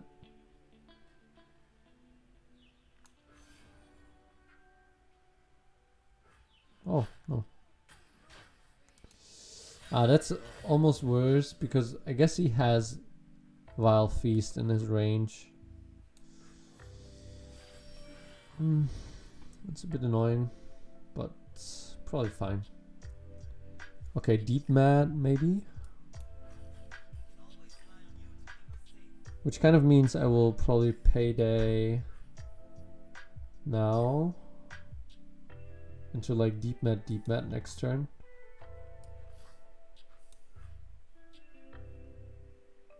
I might also Lee Sin next turn. But then I am open to nothing really. Okay. Yeah, just Lee Sin next turn. I think that's reasonable. Lee Sin next turn with Payday, and then Deep Mat next turn after that. That looks like a good way of playing. I will have a defensive Dragonling, which is exactly what I want.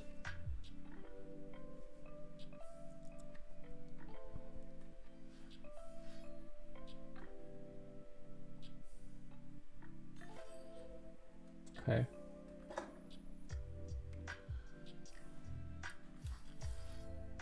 Probably Shape Stone. It's good here.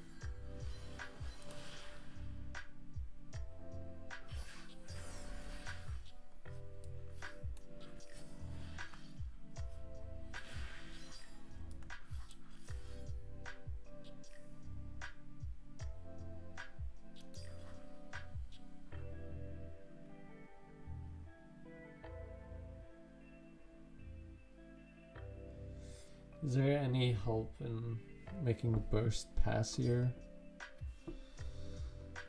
Not really.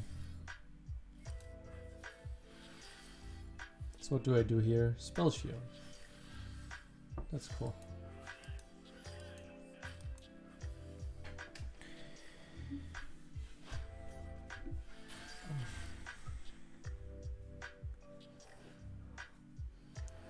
I mean, there was actually some incentive to make a pass before playing Payday. Yeah, for sure. But he would probably cheeky pass up to me. That would be a good play. But if he doesn't see that, then it can become very dangerous for him. So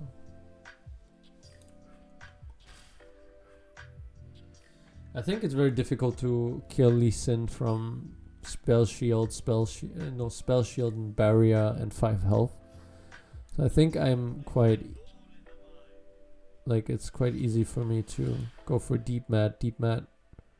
First deep mat and then pass.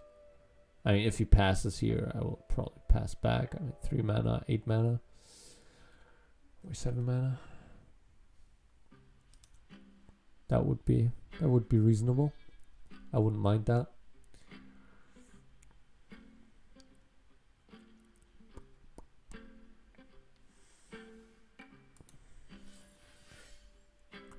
Okay. So we both get our slow turn. I have enough denies here, I think, now. Now I kind of want overwhelm.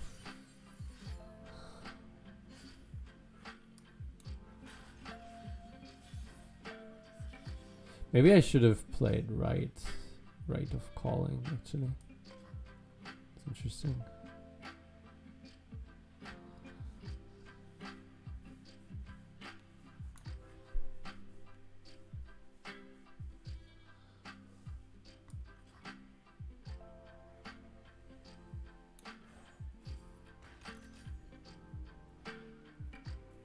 Oh, nice.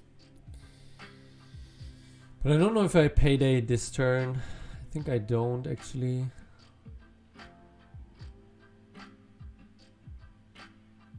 I think I write into another Lee Sin.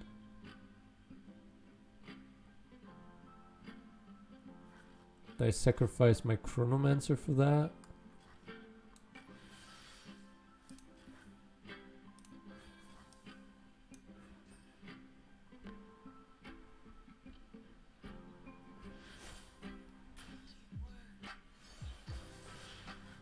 And then I shaped stone to level up my Lee Sin. And then kill his thingy, his otter.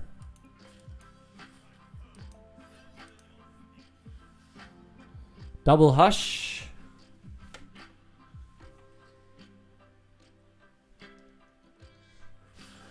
Nope. Great. Okay. So going from here,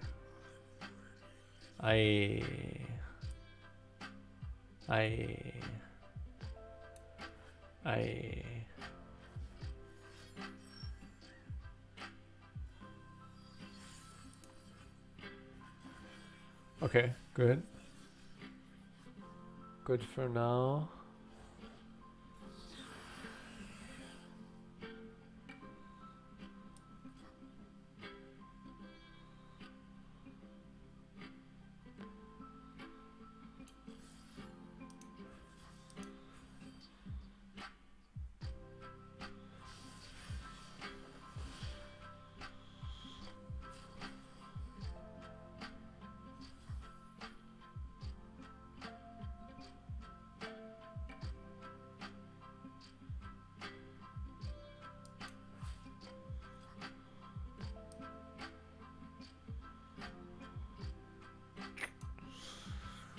Goodbye, Eye of the Dragon. But yeah, next turn I will win 99% of the time, I think. Like I get 3 lucky finds with these 3 cards. And then I have deny backup. Like double deny backup maybe. So yeah. I think that will be difficult. Okay, great. See. Here we go. +1/+1.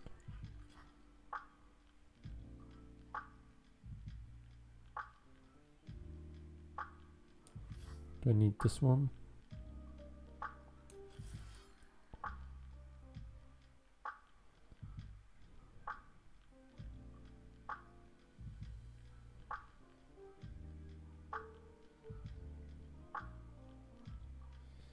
He doesn't resign yet, so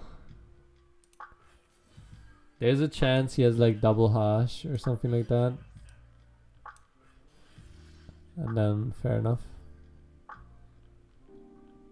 He might also just have like Val Feast plus Vengeance or something. But that's not gonna work. So needs to be double hush essentially. I think. What else?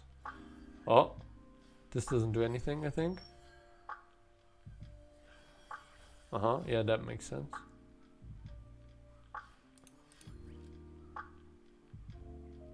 Maybe he hashes once. Huh, okay. But I have deny. Okay. GG. No, he has nothing. Oh.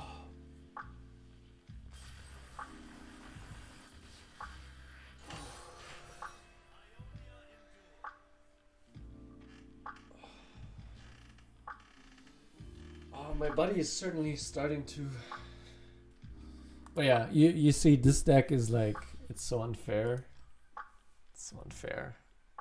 When you play unfair decks, then it becomes a little bit easier. Ah.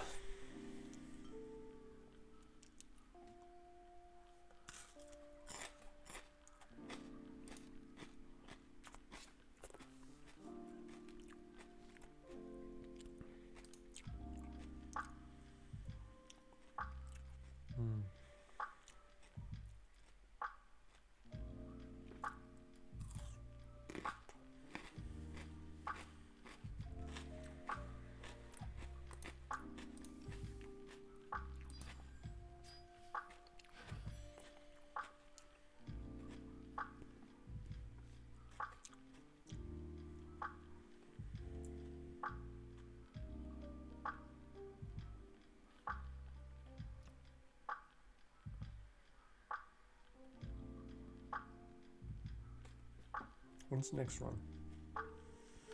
So it's 16, 16. It's 17 is the next run. Okay.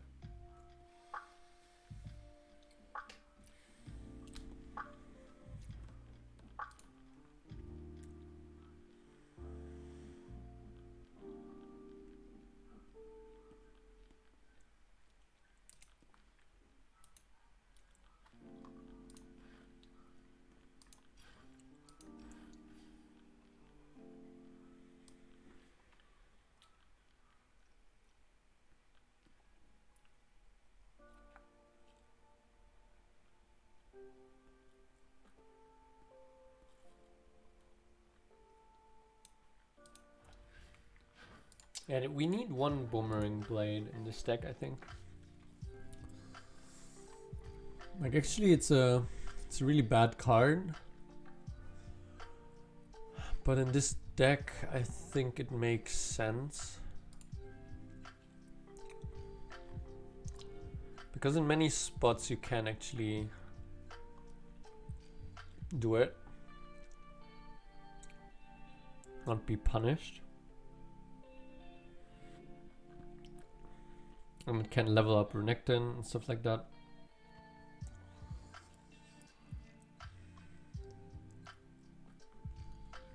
Maybe for like one exhaust, I don't know. Exhaust is nice, but it's like...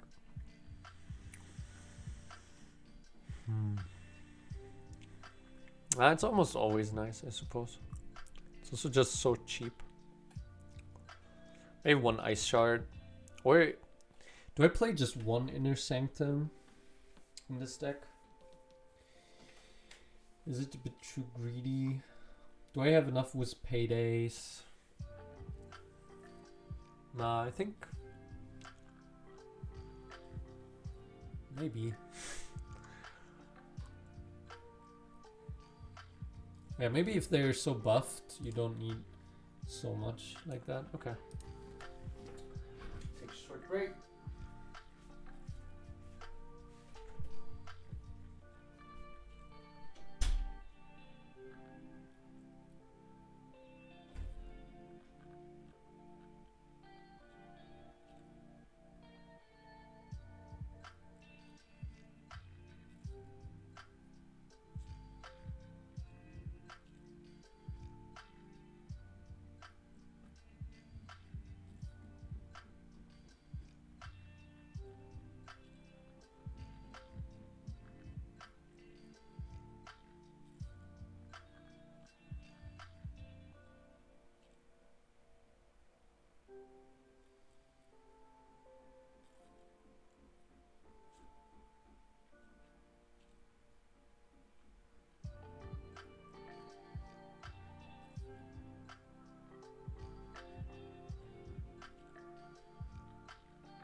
So maybe last game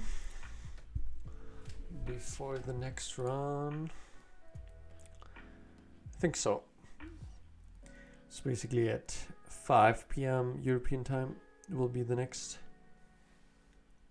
one. And I think before that I'd like me some small recovery, stretching and stuff like that. So one last game. And then after the next run I will sleep. So I think I will stream again at like 8, 7, 8. If not, then after the 9 o'clock run at 10 to like midnight, something like that. Okay, buffs here. Let's go. And last round.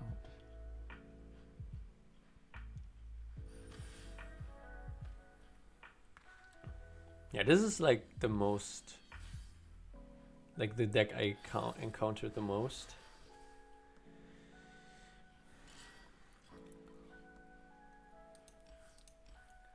And it's not easy to counter that deck either. Like I guess AoE. Like I think my Talia Lissandra deck would be pretty good against that deck, but I don't know. Don't wanna always play that deck.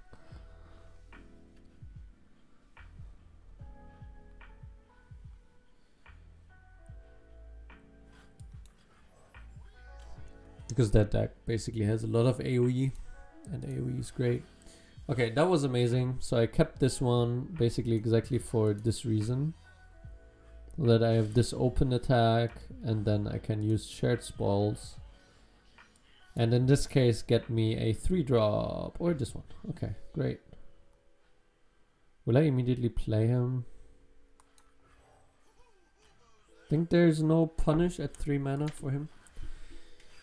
Like obviously next turn he can Renekton into exhaust. Ah no, he doesn't have Renekton. Okay, then he cannot do that. Okay, I think I leave this be.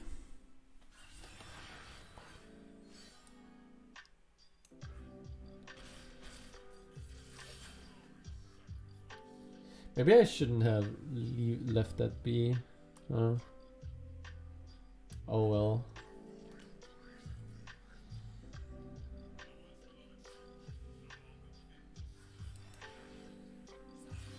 Repost. Okay. Great. So basically also, like if he passes, the 7 mana card would be so good. Like let's say I didn't need shared spoils here and this was just a 2/3 started seer. Then next turn I would have 2 more mana, I would have 7 mana and I could use it. Oh. Okay. Actually that's fine.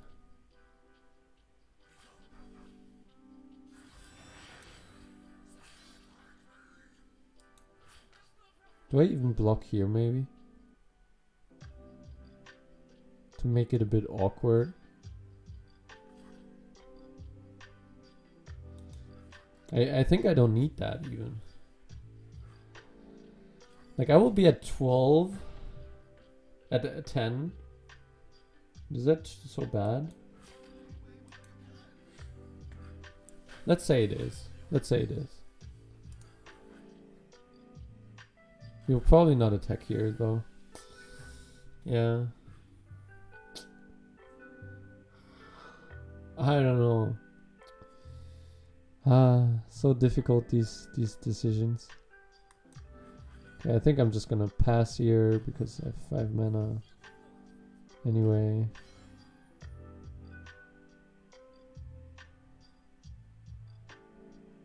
Okay. Here, Ice Shard is kind of bad.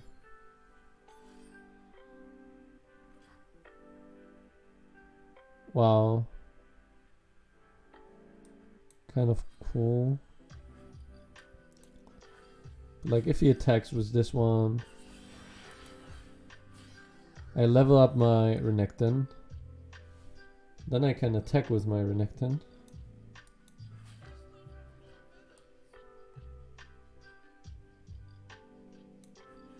Then my Renekton has a lot of health suddenly.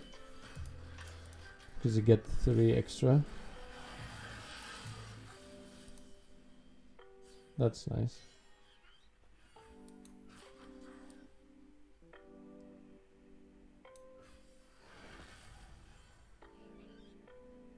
So even if he blocks here. Wow, let's go through. Wow.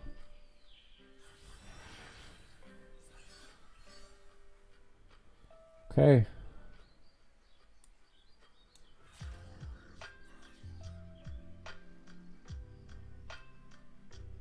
I think it's kind of like I do Ice Shard.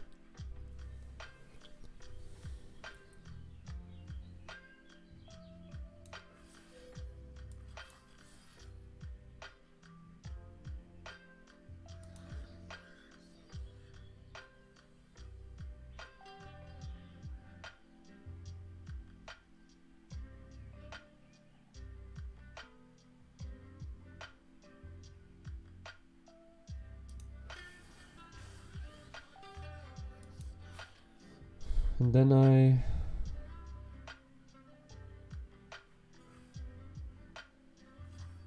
I let this one go through. Probably. So the next turn I have Brittle Steel into Sivir and stuff. Sivir will almost be leveled up here. Oh, she will be. Oh yeah, she will be leveled up. That's cool. So if he doesn't kill me next turn, I will probably kill him. What, 0? Ah yeah, of course. And he destroys a mana for that.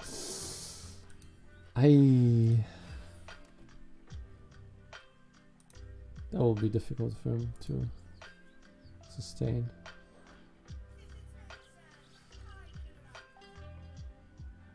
She has 4 HP. She's fine. Also, even if she wasn't, then... But it's only 2 for reputation, right? I think. Something like that. Yeah, 2.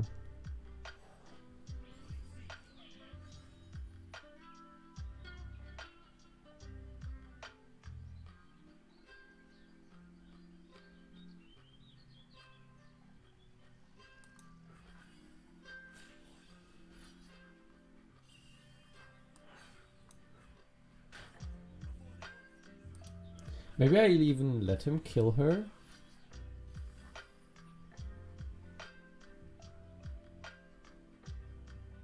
Probably I don't. Also, you should have taken this one. That's a huge blunder.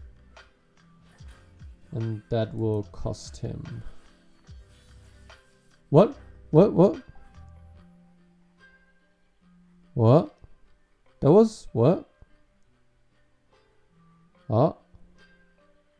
Eh? That's weird. Okay, so... Yeah, this should be... Nice.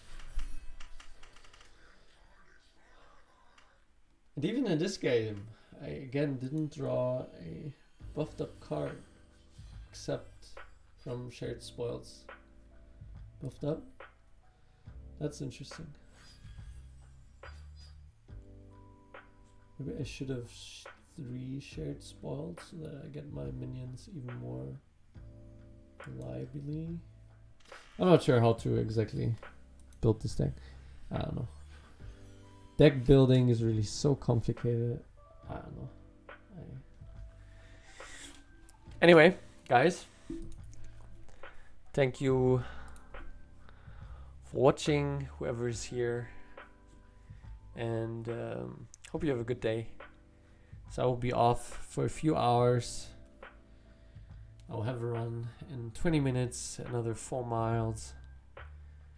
And yeah, later I will probably stream a little bit of Go, actually. And maybe a little bit of TFT.